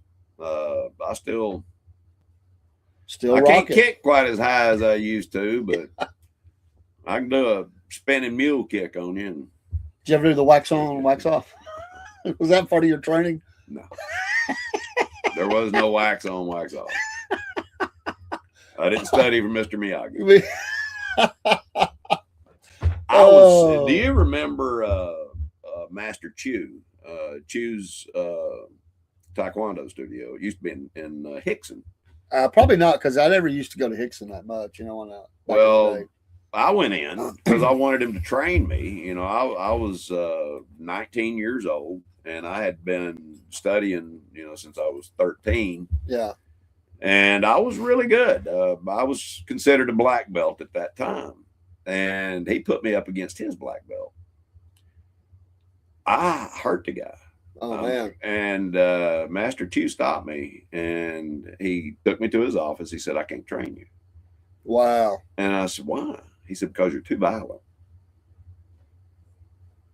So he would not train me. Remember, I don't know if you remember the guy that worked at the plant, the one that died with cancer, the one whose house was hit by the tornado. What was his name? God.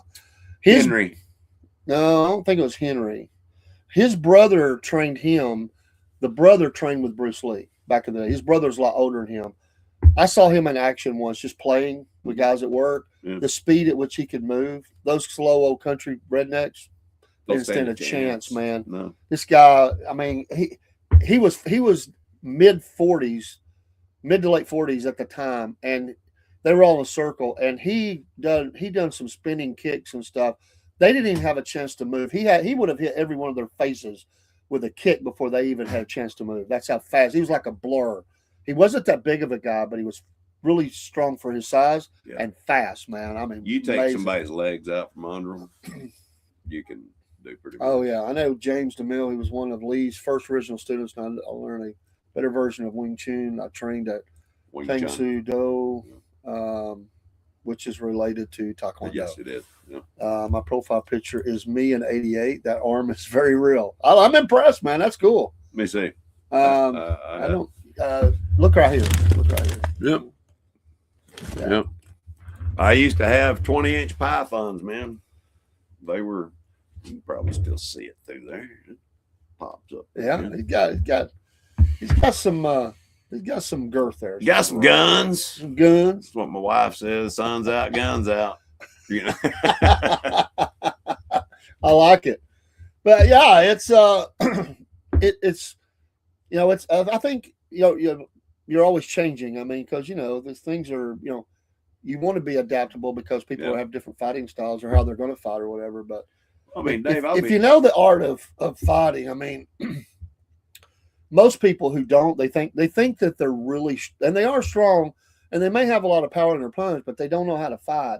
They're going to go down like a rock. They don't realize it. They go in. Well, they don't know where to hit. Yeah, they don't know nothing. And a guy who knows or a gal who knows how to maneuver like that, they're going to wear you out. So I can hit you right there in the shoulder. Your arm's completely gone. Yeah. You can't do anything. You can't even raise it. You just Smash a knee, somebody's going down. I mean, you bloody the nose. Yes. Oh, I mean, you hit somebody in the nose or eyes. Well, the throat, man. That's a sensitive spot, man. Like I told you, I got a ridge hand that'll take your head off. one of my go-tos. But I'll be 61 in a few days, Dave. I don't have that kind of fight, and if I have to get in a fight, somebody getting hurt. I think it was a few days. I'll be 61 in May. In May, I'll be 61. Yeah. But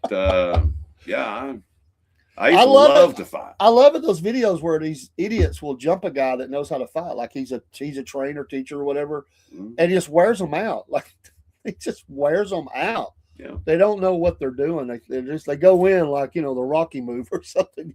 They just get destroyed. Yeah, I mean there are so many. Man, I don't want to get into all that. I was watching this video the other night. The guy didn't do it, but it was like they was going to get a fight. And he was already, and the guy's like, I'm going to hit you, and he swings his arm back around himself like that's a home run swing. Like he went on the up. He's winding up. I'm thinking, Get dude, that screwball ready. By the time you come back around, you're gonna be on the ground. You I know. wish I meant to send that to you. I don't think I did. No, I hadn't seen Dude, it. like I never saw a move like that. Like he Wind up. Huh? swung it on the whole other side of it. I'd have hit him 6 He's like, times. I'll do it. You know, I'd have hit him 6 times before he got unwound. his whole face was exposed. In fact, he's leaning in with his face. You know, while he's doing that. Good Lord. Yeah, I whooped him. I beat the crap out of his hand with my face. Oh, and you know, some people like to get in those amateur things, you know, and they're big, but they got no stamina. And they're strong. If they grab you, if they can get a hold of you, they can hurt you. But I mean, you get them off balance, they're going down. The hardest I've ever been hit was in 1986. I entered the Badman competition at I used to love here that, in man. Chattanooga. Yeah. I made it to the final round, and I was up against this old boy from Sand Mountain. Oh, Lord. He was about 6'9", 280 pounds, just lanky, Yeah. strong as an ox. He hit me inside the head. I had my hands up. I deflected. Yeah. He hit me inside the head and still almost knocked me out. Wow. Anyway, needless to say, I did not win that fight. I hate to say that I lost, but I did. Like I say, his worst injury was in 83 fighting, and a bad kick went sideways from my opponent. His heel slammed into my cup, pushing my cup into my belly. Oh, button. wow. Instantly destroyed my left testy. Oh, my gosh. Yeah, not there's good. nothing wrong. Luckily, I was young and had no issues other than a limp for 5 weeks. I bet. And a busted testy I can laugh at. Yeah, I'd laugh now. And a bad stomach ache. I laughed at this dude decided to go have the vasectomy done. So he's telling me all about how this is. Oh, it's just an office thing, and then you come to work, and you know, and I'm like, okay, whatever. So he's a guy, you may have known him, but he goes and has the surgery, and he comes in on his 2 days off or whatever. So he comes to work. It's the middle of summer, dude. Oh, wow. And so we're sweating really. No joke. By the end of the day, you remember I don't know if you remember on Heat Set 3 how they had that little floor thing that blew the cold air. Yeah. You remember that? He Yeah. was the guy that did the inspection. Okay. He had both. He has shorts on because it's summer. Both He of them has blowing both. on his He had groin. both legs up on the top of this thing with that Blowing up his. Wow. because the where they did all the incision and stitches and everything. That sweat. Oh, I bet. I'm like, yeah. Tell me how easy that's going to be now, big boy. And plus, we'll just say sometimes things swell when you have a little procedure done.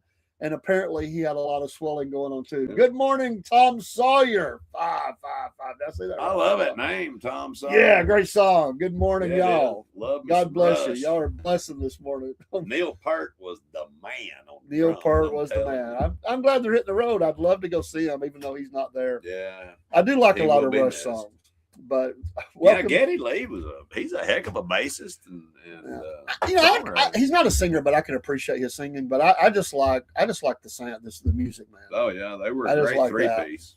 You know. He says Doc says he has videos on YouTube working out on the back and messing around, but it shows my raw power and speed. I'm trained in 8 styles plus a few partial trained. Oh, we'll check it out, man. We'll check it out. Yeah, definitely. If you'd ever like to come up on the show, man, and talk about it, Let us know. we'd love to do a show with you, man. I'd love that, you know, because especially I have no experience with it, none, nada, except going to watch other people do it.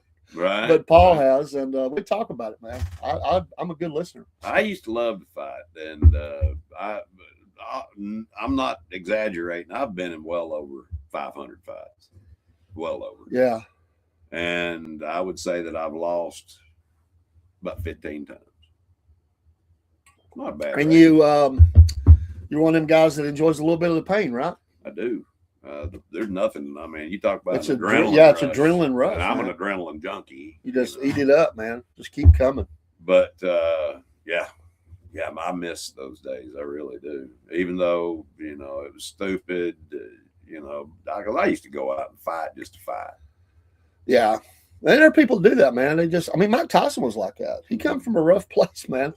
Even when he got successful, he would go out and, dress down and like a bum or something and go into the bad places, look for somebody to fight, man. He just loved fighting. There was a club Used to be the sports page, and it became I remember that. Kelly's. Kelly McIntyre bought it. Yeah, remember that. And he asked me to be a bouncer. I said, why? He said, because you have beat the crap out of every bouncer that I've had here. Can't beat them, join them, like, Yeah. let's put him in So the door. I did. I went in and bounced for him for about a year on the weekends. And dude, I had a ball, but he told me, he said, you cannot be hurting people. You can't do that. And so anyway, Can you imagine how many people have, because they get drunk and then the bouncers get involved, and clubs that I've been in, mm-hmm. there's literally clubs will come out too. That once you hit the door, there's been a few people that got a couple of knocks upside the head. Yeah. It happens. So, and they wake up next morning going, it's kind of like Tommy Boy. I don't hurt so much here, but right here, yeah, where he got hit with that stick. I mean, yeah, man, you don't remember what happened. They got so drunk, man, and then next thing you know, my father-in-law he was madder than crap. He was he never was a fighter or nothing like that, but he was not my wife's dad, but he had gotten with her mom later. Yeah. But he would go to these bars and he'd play the gambling machines. He was pretty good at it. He won. Right. He won more than he lost. We'll say that. Yeah. But they didn't want to pay off one night or something. He was a little drunk. I think he mouthed off and stuff, and they knew him, but they for whatever reason they decided they weren't going to pay off that night. He was out like $600, so he was raising Cain.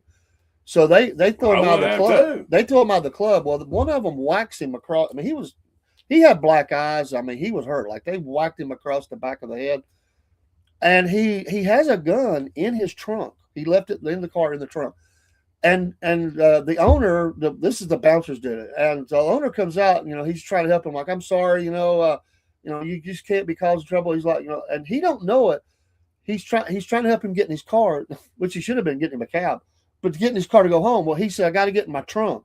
And he could never find the right key. If he'd have found the key, he would have killed him.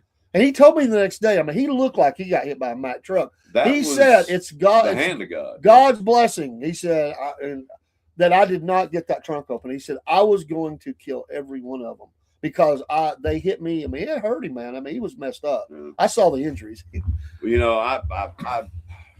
That's so they didn't have to pay $600. Exactly. That's all it was. Just $600. $600, man. We're not paying. But I don't know. A lot of people can't talk about things like this, but I was raped and molested when I was a kid. Yeah, you told me that. And I blocked it, out. And when I went through some regression therapy because of the rage that I had, that was my problem. I was. By the way, real quick, as someone who's done like counseling through the church and stuff, I'm going to tell you, there's just as many young boys have had this happen as girls. They just won't talk about it usually. Exactly right. And to speak out is amazing. Well, because I could always detect when they just wouldn't say it. Right. I've had a couple that would actually tell me, but most of the times they just can't go there. So God bless you for being able to get to say that, because you have to deal with the anger off of that. Yeah. I mean, it's I went to the guy's house when I went through this therapy, all of this, these memories came flooding back. And I remembered exactly who it was, where he lived, all this stuff. And I went to his house and went up and knocked on the door. And his mother came to the door. Well, I had a 357 stuck back here. And I said his name. I'm not going to say his name. He's deceased. But come to find out, he had died in a car wreck 1 week before I went to his house. Wow.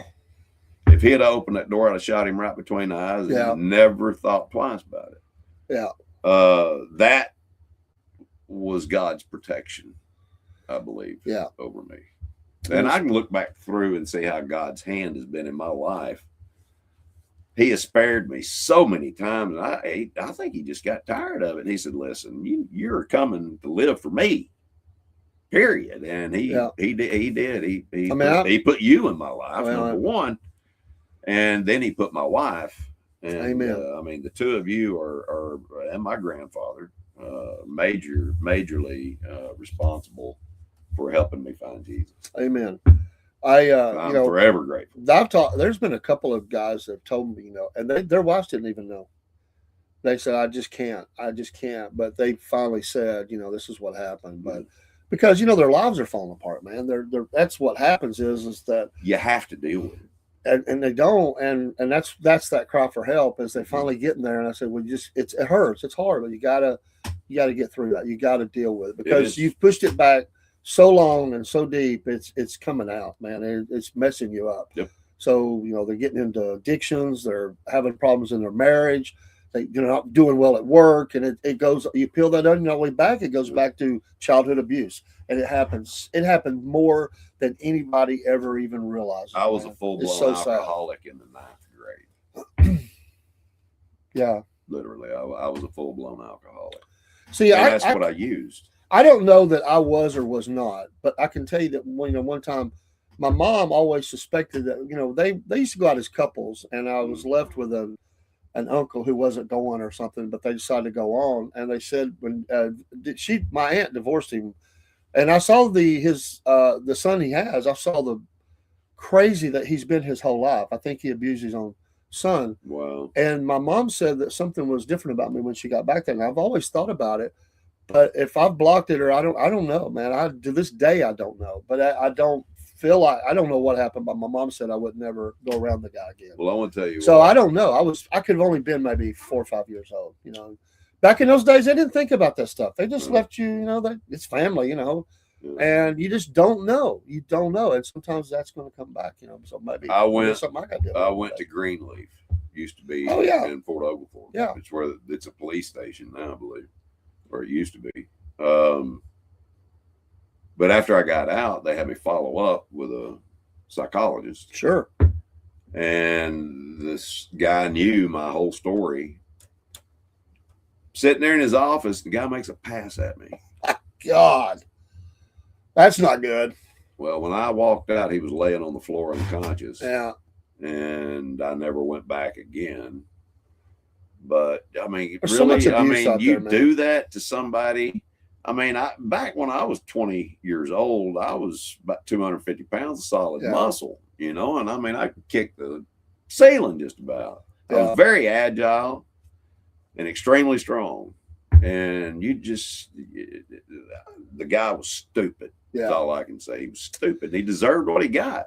It is one of the, I mean, I think of all the young girls that were abused throughout especially the southeastern United States. I mean, it was bad in the South. It was. And you hear story after story after story. And some of these girls, and even the ones that was where they just got with some guy and it was, some young man and they get pregnant, they'd send them off to these, back in the day, I mean, back in the mid, 40s, 50s, 60s, up through that. Yeah. And then before, they would send them to homes in Kentucky and places like that. Some of those girls never made it back home. Yeah. They were sent off because of the shame that their daughter got pregnant. And some of them made it back. The babies were always adopted out to somebody, and they'd bring the kid back and say they were away at school. They would never tell anybody. The kid would grow up and eventually tell somebody this is what happened. Yeah. But some of those girls were never allowed to come back home. They were raped. But a lot of them, it was family, and they weren't. Exactly. And so they just sent them away. And a lot of times it was incestual. Yeah, it's a deep stain sin on our area, and it happened much more than I ever thought. It wasn't until I started dealing with a lot of people that were having all these massive troubles in their life, and you just keep listening and you ask a question and and the next thing you know, it just comes out, man. They just like, look, I'm just going to tell you straight up. Yeah, I was abused by an uncle or my dad or both or a neighbor. And it's just something I've never told anybody, and I don't do private counseling or nothing. I have females in the room, but I've been sitting in with professionals as well. I've been invited in as a pastoral, help, right, and listen to them tell their story so they could get help. You can get help paid for. They'll all the counsel, all is free if you'll just go through. But they would say to qualify, you have to tell me just enough. You have to, because basically all of it will fall under PTSD. Yeah. That's the definition. That's what once you say PTSD, you qualify for all of the resources that they can help. In Georgia, one of them is Georgia Hope, and that's what they do. Yeah. And so they wanted me in the room, They wanted me to be their support, and that's what they told them. They told them just none. So I didn't even know at that time. Well, And I it was becomes diagnosed. Georgia Hope, and they said you qualified right there. You qualified. I was diagnosed with PTSD, and I've been to rehab probably 6 times. Yeah. It just never took, and it wouldn't have taken until I gave my life to Christ. You've done amazing stuff, man. You're doing amazing stuff today, sharing the word, being a blessing. Well, financial advice with the Ascending Group. Anybody needs any financial advice, Amazing. I can make your money work for you. Don't let the government steal it from you or others. That's exactly right. And it ain't gonna cost you nothing to call, and they're not looking for your money. They got all kinds of ways to help you. We want you to save your money, but mainly we want to educate. Give your email, Paul. Email is PAUL Paul LeBron LEBRON .ascending ASCENDING @gmail.com. I've seen all the work and evidence that they've done. It's tremendously successful, and so many people have saved so much money and made money. Not just saved money, but made money. Exactly. Because their money began to work for them instead of it just sitting there losing the money. Yeah. And people let you just throw your money away out of it. I mean, that's what they do. Well, unfortunately, there's some unscrupulous people that are in the game. We are not that way. Number one, we never make a penny off of our clients. That's right. But we get paid very, very well. We have over 190 companies that we do business with, Fortune 500 companies. And if you fall below an A rating, you're kicked off our platform. You cannot be on our platform if you don't have an A rating or better. And we've had the privilege of helping thousands of families. Yeah, they've seen their dreams come true. Yeah. Being able to get ready for retirement. If you want a tax-free retirement, I can show you how to do it. So contact the Ascending Group, Paul here. Yeah, and I will put you in touch with the best of the best. Yeah. And today, with all the crazy, I mean, it's even worse today. I mean, the theft of money, the theft of resources. I mean, there's so many. We live in a world where so many evil people, and they're trying to get at what you have. They want what you have. They don't want you to have it, and they want it for themselves, and they're trying to get it any way they can. Some of these people that are quote unquote financial advisors. Yeah. They go to school and their butt occupies a seat for 2 to 4 years. Yeah. And they get a little certificate saying that they are now a financial advisor. We've had a lot of them come to work with us. And once they're educated, they're blown away that they didn't even know these strategies existed. Right. So how are you coaching somebody on a strategy that you don't even know exists? Yeah. So we show people what the wealthy do with their money to grow, save, and protect it. Number one rule of money. Money has rules. The number one rule of money, do you remember? Never lose it. Never lose it. It's the number one rule. That's right. And that's straight from the GOAT himself, Warren Buffett. Yeah, he just stepped down. He's still on the board, I guess, but he stepped down. Well, it's about the reins. time. I mean, the guy's in his 90s, right? He is. The company I work for is Berkshire Hathaway company. Well, and but ball. This guy, you know what? He went up, and again, I may not agree with everything he believes in, but on finances I do. But because he's smart. Yeah. But he went. Remember when he bought the railroad, a bankrupt railroad, and they're like, "Well, that's a stupid move." Well, then they started hauling that oil out of the North Dakota oil fields. Yep. That they wouldn't let that pipeline be built. He knew that was going to happen, and he's making that now is a very profitable train. Most definitely. It was bankrupt.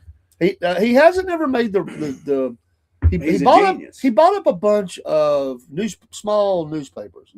I don't know that he's ever made it with that yet. I'm still wondering where he's going to go with that. But he bought up many of them. Well, but he's an old newspaper kind of guy. So he is, and I hope he's presenting the truth instead of what the newspapers do too, been but turned into. These were smaller newspapers, and he wanted to help them be profitable. Well, most of the large that hasn't happened yet. That's the only. They're thing the propaganda arm of. Yeah. I'm like, we get it. Oh, excuse me. Well, usually what happens. Excuse me, I will be right back. Usually, what happens is that these smaller ones, you have to list things in those papers, and if you get enough listings, you're making money because they have to pay you for all those listings. So you put a little news in there, and it doesn't matter what your subscriber list is. There's people paying you, and you're making money off of that anyway. because and they have to, and there are certain rules within some of your way your companies and or even churches, organizations are set up. Some of them that they have to put listings in every year into these newspapers. And so people say, I've never even heard of that newspaper, but they make money because all these people have to come to them. They have to put them in more than one newspaper, and they have to do that every year. And the cost continues to go up, but they have to do that every year. They're required to hold on to their certification the way it is. I know it's for a fact because I know somebody that it happened to, and they have to put a disclaimer in the paper every year, multiple papers. I think they have to do 3, and they have to run that every year for 7 days, 2 weeks, something. Maybe it's 2 weeks because it could be a weekly, and you have to do that every year and pay that fee. And there's tons of them out there, so they're just listings. Doesn't matter. They'll give them away. It doesn't matter if anybody's a subscriber. So yeah. Anyway, great morning. Yeah, we're going to have to get off here in a few minutes, but hope you have a great Saturday. Remember Daytona 500 tomorrow, baby. Tomorrow afternoon. There's been the race tonight, the O'Reilly's. If you like racing, we'll talk about it Monday evening with Dean in the house. We'll be talking racing. He's working today. And tomorrow, we'll be back Monday evening with, I'll be back in the morning. And tomorrow evening, I'm sure. But he will be back, and Monday morning, we'll be back with the racing and the sports show Monday afternoon. We got tremendous interviews coming up with drivers, and we got a special announcement coming. We're working out details right now. We're not going to announce it until everything's in place and all the agreements are ready. But it's a pretty cool thing, and we're working on that. And so we got a singer-songwriter coming on next Thursday. Yeah, man, you're good, Doc. We just talking. But singer-songwriter, Miss Suzanne, we may have to record it because she's got an album release, and we can't do it live until the album releases. I'll talk to her this week. It'll either be recorded and released. I'll have to tell you what day, but we're going to do it Thursday, at least the recording, and we'll get that up as soon as the album is released because she's going to sing us some new music off of it. So can't wait to have her on. And look, I found 2 things. You found 2 things. We were talking about Halloween earlier. I found you a little pumpkin. You found a little pumpkin. A pumpkin. I'm sure undoubtedly the kids running around doing. And I'll put that here and ask Kayla if she would. Look what's blooming. Yeah. Everybody know what that is? It's a jonquil. And that does what? That's the name of the street that I live on. Oh, okay. Jonquil Lane. Jonquil is the name of a flower that looks a lot like this. Okay. Cool. Yep, it is. And they grow wild. They're all over the place. We'll be on about 15 more minutes with you. So just letting you know some of the shows that's coming up and things we've got going on. Yep. And if you ever want to join our schedule list, it won't bother you. I don't send out notifications with it, but we're on Band, BAND, like you joined the band. And yep. I keep it updated. We're on several different platforms. We're on many platforms. Yeah. We're going. This is the biggest. 15 today. I think 15. This is the biggest share we've done in a while. Yeah. Now a couple of those are double on the same platform, but 15 different streams are going out today. So pretty big today, including MP3. We appreciate everybody on Podbean, which also will feed all of our other MP3s. As soon as the broadcast goes off, they'll be pushed out. But Doc enjoyed the discussion today about that. I found a lot of interest in that. And Dave, we were talking about these flowers. Do all of y'all know what a dandelion is? You know what a dandelion is? The little yellow. Yeah. They have done research on the dandelion root, and in the tests that they have done, the dandelion root kills 95% of all cancer cells within 24 to 72 hours. It's amazing. And God has given us everything we need to take care of ourselves, and the pharmaceutical companies are making billions of dollars killing us. Oh yeah, you make you sick and then give you the thing that's supposed to make you better. And I mean, the cure's worse than the disease. I mean, you got things like anal bleeding, and well, they advertise God for a knows medicine, else and they give 25 things that could go wrong, including death. Including death. You might grow a tail. You know, You might hear voices. yeah, you have horns coming out or something. You never know. It's like, but other than that, They're trying to other than mutate that, us. it's a good drug. You know, other than those things Yeah, that other might than happen. that, that's Let your doctor know if you experience any of these symptoms. yeah. If you start growing a third eye in your forehead, let us know. We want to take you to the special Hey, facility. Doc, I don't that we think this have. was the plan. I don't know what's Yeah. going on here, but Doc, I don't feel right. Something's not right. something's not right. Yeah. You know what gets me? And one time I was dating my wife. We weren't married yet. And I was working this crap job, you know. Right. I didn't have a lot of money. I don't even think I had insurance. Oh, yeah, because I just went to work at this place. Yeah. And I got bad sick. I mean, bad sick. I went to the doctor, and he goes, he gave me the wrong thing. And he admitted later, he said, I missed it. I gave you the wrong thing. So, like, I have to go back to the doctor. I'm getting worse. Yeah. So, like, 3 days later, I go back to the doctor. I'm missing work. I'm in bad shape. And I tell him, he goes, he admits, he said, I missed it. I'm sorry. He said, you need this. And I mean, here I am. I'm broke. I've been missing work and You're stuff. paying for And it. I said, he said, it's kind of expensive. I said, Doc, I don't have no money. He said, you got to have that. I said, I have no money. He said, hold on. He goes, you know how it is. He goes Step to his up. office. Yeah. He pulls out the stack of all I need and hands it to me. He goes, I got tons of stuff in the office that I give to people who can't afford it. I get it from the people who are, Pharmaceutical rep. it's all that business back and forth, Well, see, a lot of people don't realize this, but when a doctor agrees to push their drug, they get a kickback. They on do it. get a kickback. And They they do. can say they don't. They're lying if they do. I know. I've been in the firsthand. parking lot when the guy comes through, the sales rep. What they're driving will tell you what kind of money they're making. They don't come in a little Pinto or No, something. they don't. They're rolling in a very expensive sedan, big expensive suit, carrying the samples in with them as they go, Right. cutting deals. That's exactly how that works. Drug- Doc says, "Oh, I have stories. My biggest hate with the martial arts is those dang useless trophies. Take them home, and now Amen. dust collectors, no place for them. I started throwing mine out, useless junk." I agree My 100%, opinion. brother. So, Didn't yeah. do it for the trophy. Everybody gets a trophy, Yeah. a belt. Tell you what, you don't want to get a participation trophy if you step in the ring with me. Thanks for playing today and being in the ring with Yeah. Paul. Pick up Nobody your, won, Bob. drag yourself off the mat, and You get your here's butt your trophy. knocked out. you get a shirt. I survived Yeah. cage match with Paul. I told you about my guy. This is the last story I'll tell. I told you about the guy. I think I told you the guy at work. It was he was trained. Did I ever tell you about the guy, the satin jacket? Remember telling you that? Is that the one that went up against the 4 or 5 guys? No. That was a different story. Okay. This guy was Tell me. he was he was deeply involved. I knew it. We talked. Yeah. Well, he was a little wacko, but he was good. I'm sure he was good, but he was wacko. Yeah. And he wore he's a maintenance guy, freaking maintenance guy.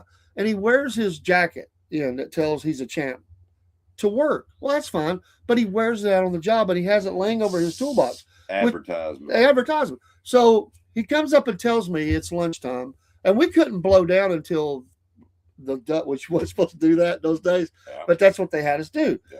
While they were away, because it was a PM. Exactly. Long story short. So Preventative maintenance. I tell my friend, the guy that's working with me on the line, he said, "Are you ready to blow down? They're going to lunch." I said, "Well, we can't back here." He said, "Why?" I said, "Dude left his dang jacket. He come up and tells me don't let any dust get on it, or I'll kick somebody's rear end, My buddy says, "Oh, I'll take care of that." So What he made it snow. Let's just say that. You couldn't I see got the you. jacket for how much dust came off of this thing, off the top of it down on it. Yeah. Well, I'm like, man, this is going to be bad. So Oh, this is gonna be good. So I'm like, dude, he's gonna be hot. So he starts thinking about it a little bit. Like I said, you might not want to be here when he gets back, but I am. I just sit there. I didn't do it. Yeah. So he goes and sees the jacket. He's in a rage. First guy he runs into was you remember a little black guy named not Charlie, but his brother, the Carruthers. Yes. Wonderful. Just funny Great guys, people, yeah. great people. Yeah. He runs up on him, and he's enraged, and he's threatening to kick somebody. He scared him. He's actually the one that got this guy. He went up on this guy, told him what was going on. But he comes back to me. He come around the corner, and I stopped him. I said, "Stop." Yeah, you need to slow your roll, buddy. I know what happened. I didn't do it, and I'm not going to tell you who did it. You figure it out. Yeah. I'm not involved. Number one, you shouldn't have wore the jacket. That's why I said you shouldn't have left it. I said. Number two, he goes, "I know who did it," so he went looking for him. Well, in the meantime, this guy he's scared so bad, he went and told all the bosses. Well, his manager calls all the maintenance people in. Turns out they didn't like the guy. Was it Ben? No. Okay. No. I mean, as the boss. I'm sure that was Lewis. Okay. At the time. Yeah. So they call all them out, and they were looking for a reason to get rid of the guy anyway because they just didn't like jerk. Because he does stuff like So they fired him because he made a threat on the guy, and they fired him. And I never saw him again. Yeah. But I thought, why would you do that? Why would you put your advertising? I got fired from there. Did you know that? I didn't know that. Randy Brown fired me. Well, Randy. And he was, he's still there. Randy's still there. Yeah, I saw him. He was going to the same church I went to for a while. Oh, okay. But they call that officially termination. Well, terminated. He fired me. He found her. He wanted to get rid of me because he was scared. I mean, he really was. I believe Randy was scared because I was doing special projects and different things, and Jody had me doing things. Preston had me doing things, and he fired me because Preston. I ain't thought about him in a long time. Yeah, he fired me because he went back through my attendance records, and he said I was tardy too many times. I said, dude, I was working several different hours. I had to come in at this time or this time. He said, well, it's not what the record shows. You're fired. Well, do you remember James Brown? Is he still? Oh, no, he's been gone long. Well, when James came back, he had been gone down to Dalton. He was over the quality control. Yeah. And when he came back, he said, where's Paul? Randy said, I fired him. He said, you better have him back here by the end of the week or you're fired. He wasn't even there that long, was he, Jay? No, he was a great guy, though. Me and him got along really well, but I remember the phone call. Randy Brown called me personally. And he said, I don't normally do this, but I need you to come back. We need your help. I mean, what year did you separate? So you left on your own after 2000. I just remember you were not there anymore. Well, this was before this. Let's see. This was 2003, I guess. Okay. Somewhere around in there. Oh, it was before the sale. Okay. No, it was after the sale. Well, that would have been after 4 or 5 then, because I think that was the sale. Yeah, I can't remember. I mean, my memory. But that don't matter. I've had Dane Bramage, but you worked in a lot of departments. I mean, I did. I went through a lot of different things. I had fun working there. I really enjoyed it. There's a lot of great people, man. There is. At least there was when I was there. I'm sure there still is.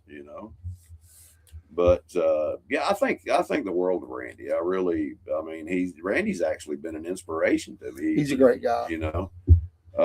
Because he has overcome. I mean, Randy was a man's man. He's been helping me with my wife's. Her health went down, and he's been giving me some help and advice, and I appreciate him very much. And it's some stuff she's got practice with, but he gave me something the other day to help her put a big smile on her face. Awesome! And he's done a lot of stuff like that.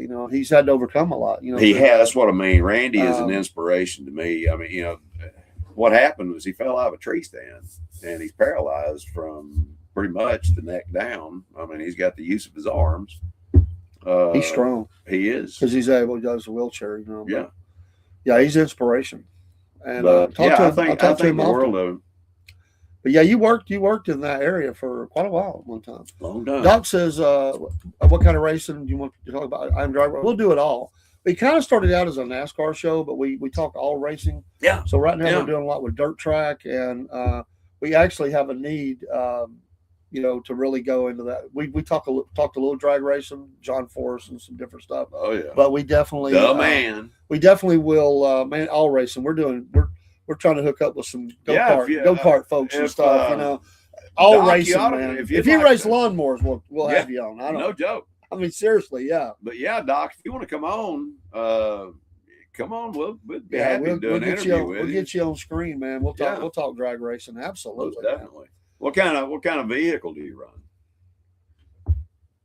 I know he's not going to get that right off the bat, but, you know. But they're in our town. We still have the drag race. Yeah, places. Brainerd Optimus. They're still there. Yeah. You know, we lost the dirt track, unfortunately. Yeah, I know. Really... Somebody was looking for pictures online the other. I seen it early this morning of some Cleveland. You know, it shut down. They were it's completely gone. They were looking for some pictures. You probably would know the driver. They were looking for old pictures of them. Doc or something? Not Doc. It was what was the guy? Don.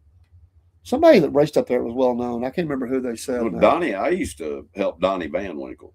I don't think that was the one his, they said. With his car. So they were looking for that. I actually hot lapped for him. You know, I got the car warmed up, and he'd jump in, go out there and wreck everybody and win. You know, I think Tony Stewart came and raced there at Cleveland. He most definitely did. It was a there were some big racers come in there. We've got a lot more drivers coming up that's going to be on. We have a track owner that's going to be coming on. Oh, really? Dean got that one. It's out. It's That's good. I can't remember where this one's at because we did so many different ones. What Doc say? No, okay. No car. ATM, but as a wrench, I work on. Okay. Okay. Yeah. Cool. Yeah, man. Sweet. But yeah, man, we talk it all, man. We talk. In fact, we have some, and man, you just seen. I don't know if you've seen how Pal Racing is tearing it up, man. You know, she is killing it, man. Winning a lot. She's awesome. But we're wanting to do a little mechanic spot with him. I got to get back with him. I was waiting for him the season get started. So there we go. We got us another mechanic. Yeah, I love that. We want to get all sides up, from ownership to sponsors to the drivers, the friends who help, you know, whatever. If you drag the track or whatever. Yeah. Do they drag the track on a dirt track? Is that how they get the dirt kind of back? Do they have something they drag? They're like at a ball game, you know, they drag. Do. I wondered about that, you know, because, you know, you ripping that dirt up pretty good. I want to tell you what, it's unbelievable how much grip you can get with a slick tire on dirt. I have literally come out of the corner with my front wheel off the ground. Oh, yeah. And you see that quite often because there's so much torque coming out of that turn, it lifts the left wheel off the ground. Yeah. Yeah, we love our racing. It has grown. We're actually doing more. It was one day a week, but we're actually doing more days because of the interviews we're doing. And I told Dean, there's a big audience. We're going to need to expand the time because we can't, because we do want to talk sports too. We talk a little racing and sports, but we just try to dedicate that one to racing. Yeah. And it's grown. And I said, we're going to have to expand the racing hour. We'll still call it the racing hour, but it's going to be 2, probably an hour and a half at least right now. And we're just to get everything in because there's so much that we want to share. Yeah. And, you know, I'm thankful for that. I mean, it's really been a blessing. And, you know, I want to hear it all. We have a guy coming out. We have a guy that with Horsepower Coffee. Look him up on Facebook. Yep. He's going to be coming on with us, tell his story. And I used to race. Pretty good coffee. Things happen. Well, we got some coming in, and we're going to do a live first out. They have one energy drink right now, kicking strawberry. We're going to test it on air. Live on air. We're going with him there. We're going to a little promo for it. Horsepower Coffee though, and we have some of their coffee coming in too. We have our own coffee brands, but we're gonna, if we can work out a deal for maybe the racing show and do something with that on there, we'll do that. Yeah. And because I kind of like that exclusivity with that. But you know, we'll do the Wolf Nation on everything else, and we do. If we can work out a deal, we'll work it out. We can help each other. Small business, helping small business. Speaking of sports, how many of you watched the Raunchy Rabbit? I didn't, and I don't know how many people did. Millions turned off. Yeah, went to TPUSA. Yeah, I did. That was a big mistake. Big mistake. The people have spoken. Yeah. I hope the NFL listens. I mean, I really don't have a horse in the race because I don't watch professional sports. I mean, I watch some baseball, maybe a little wrestling. I love UFC. That's my go-to. Okay. Hey, thank you, bud. Appreciate that. Yeah, and also I was watching the thing the other night. I watched the duels, both of them. I caught the second one or the first one, half of it. But I went to after that they played the Dale Earnhardt 25 year later or Yeah. whatever thing. Yeah. Man, and I went and did a little digging, online too about some stuff. I want to kind of bring that up on maybe the next show we have. We'll talk a little bit about that, some Okay. things that's happened since, and things I didn't even know that happened. Were going on that day. But I definitely want to see that. Yeah. Yeah. Definitely. I don't see it. Where's the link? Where's the link? I don't see it in the. Did you put it in private chat or? Probably private chat. But I don't see it in there for some reason. Oh, it may be on YouTube. I see we're in StreamYard, Yeah. and I'll have to look up. I bet it's in. I bet it's in our YouTube channel. I'll get it, my friend. I'll get Yeah, it. because he's. Yeah, the we're one tied that- all this together through. Yeah. Yeah, I know in the chat, but it's Okay. because it didn't come into StreamYard, so we'll have to We'll grab find it. Yeah, We'll find it. we'll find it. Sweet. And we do got to go though. It's 10:30. It's a couple hours in, so we're gonna get off of here. Happy Valentine's Day. Happy everybody. Valentine's Day. Go Yep. spend some time with your significant other. Have a great Saturday. Yes. There'll be the O'Reilly racing on tonight for those mid-level guys, and tomorrow's the Great the American Race, granddaddy. the granddaddy Granddaddy. Daytona 500. I hope it don't get rained out. And Doc, good to meet you. Tom Definitely. Sawyer, Thanks thank you for coming on. Thank you for the comments. Thank you, I appreciate All that. of you. We like to have a little fun. We'll talk serious. We'll talk crazy, and you see, we'll talk whatever. I'm mostly crazy. Mostly crazy. Yeah, hey, just give us a like, follow, share, just so that you know when we're Yeah. on. And thank you, Faith and Family Politics, for the raid from Rumble. They're great people too. Give them a follow on Rumble. Yep. Faith and Family. We're fixing to go though. I'm glad you got the raid in. I'm sorry we've been on for a bit. And I need to get over and watch some more of your stuff. It's been a crazy last few weeks Yeah. for me. Yeah. But we're getting things kind of settled out. But We're growing. We're growing, and we appreciate you. We got to hire an engineer, but Maybe Jason. Come we on. could pay them all zero. Yeah. We'll pay give you him a in- cup of coffee. Pay him in carrots or something. It's been a lot of fun this morning, having fun, and for me, I'll be back on in the morning, Sunday morning in the Word, and then thank you for that. Thank you, Faith. Y'all are awesome, and I will have a show sometime after or maybe towards the end of the Daytona 500. I'll probably be on, and we'll be talking about the race a little bit, but I'll just be chit chatting. We'll try to get in a news again tomorrow night as well. Talk about there's amazing news going on right now. I mean, we're headed for war. Second battle group headed to Iran. Iran's not going to back off and say, "Hey, we give up. You can have the nuclear weapons." We're headed for war, dude. I mean, it's coming. I said this 3 months ago, and I got called in a war. I'm blowing smoke and making it. It's not going to happen. He's serious. He's Trump, serious. He's sending the let me tell you resources something. into the area. Trump We're going to be at war. Is going to cut the head off the snake. They're getting ready. They're putting all the resources there because they have a lot of missiles and drones and stuff. They're They're fixing to waylay the people. They don't understand the capabilities. He is of doing our good. I'm glad he's military. doing good, Dusty. Puff Racing, by the way. Yes, Don't thank give him you, a follow. Dusty. Great guy. And he did say that. No more wars, but I'm telling you, it looks like we're fixing to be in one. I don't think it's going to be a war. I think it's going to be a strategic strike A dump.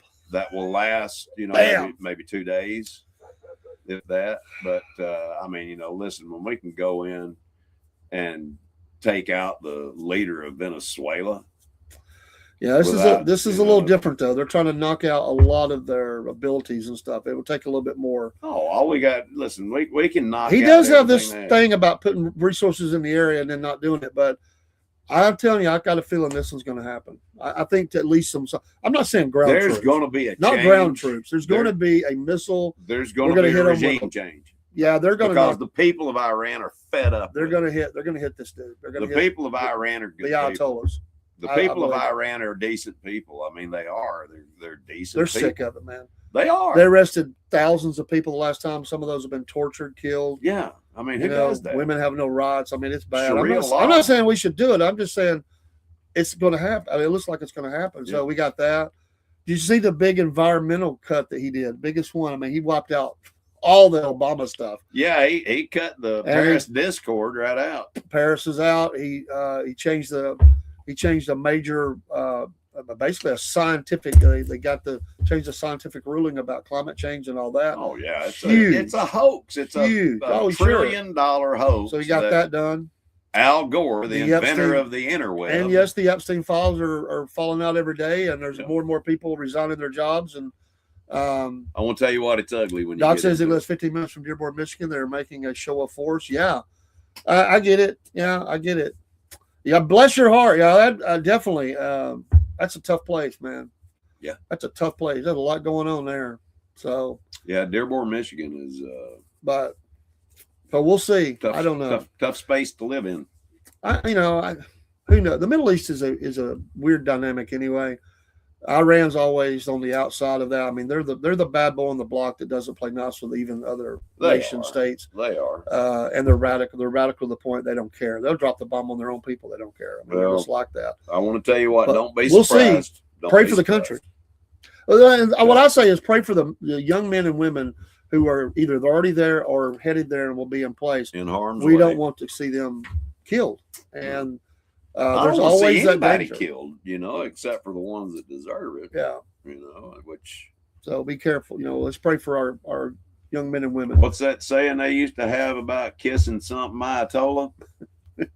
Kiss my something. They used to have those shirts. You saw them back in the day. So, but y'all have a great day. We really do gotta go. Yeah. Hey, remember, guys, always keep ascending. Yeah. And if there's anything that I can do, I'd be more than happy to help you. We do it all complimentary. And be glad to sit down and talk with you, put you in touch with one of my financial professionals, and see what we can do for you. Absolutely. And I'll have a blessed day. Seriously. Enjoy your day. And remember, the wolf knows. And the wolf knows. That's right. Wolf Nation, baby. Amen. Take care.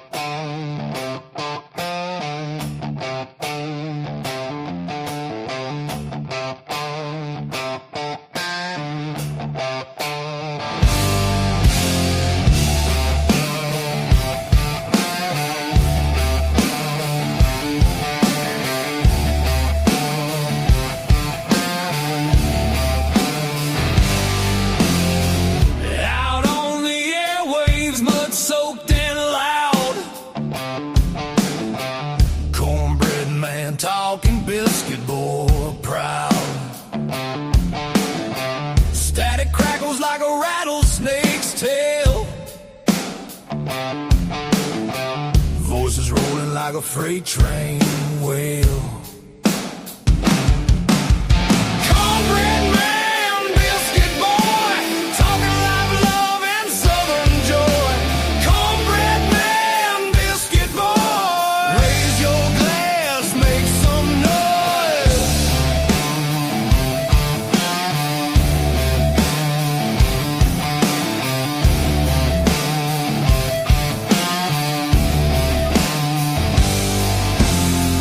Gravy drips in the southern drawl. Stories thick like the cypress tall. Radio rebels riding wild and free, shouting truths like a storm at sea.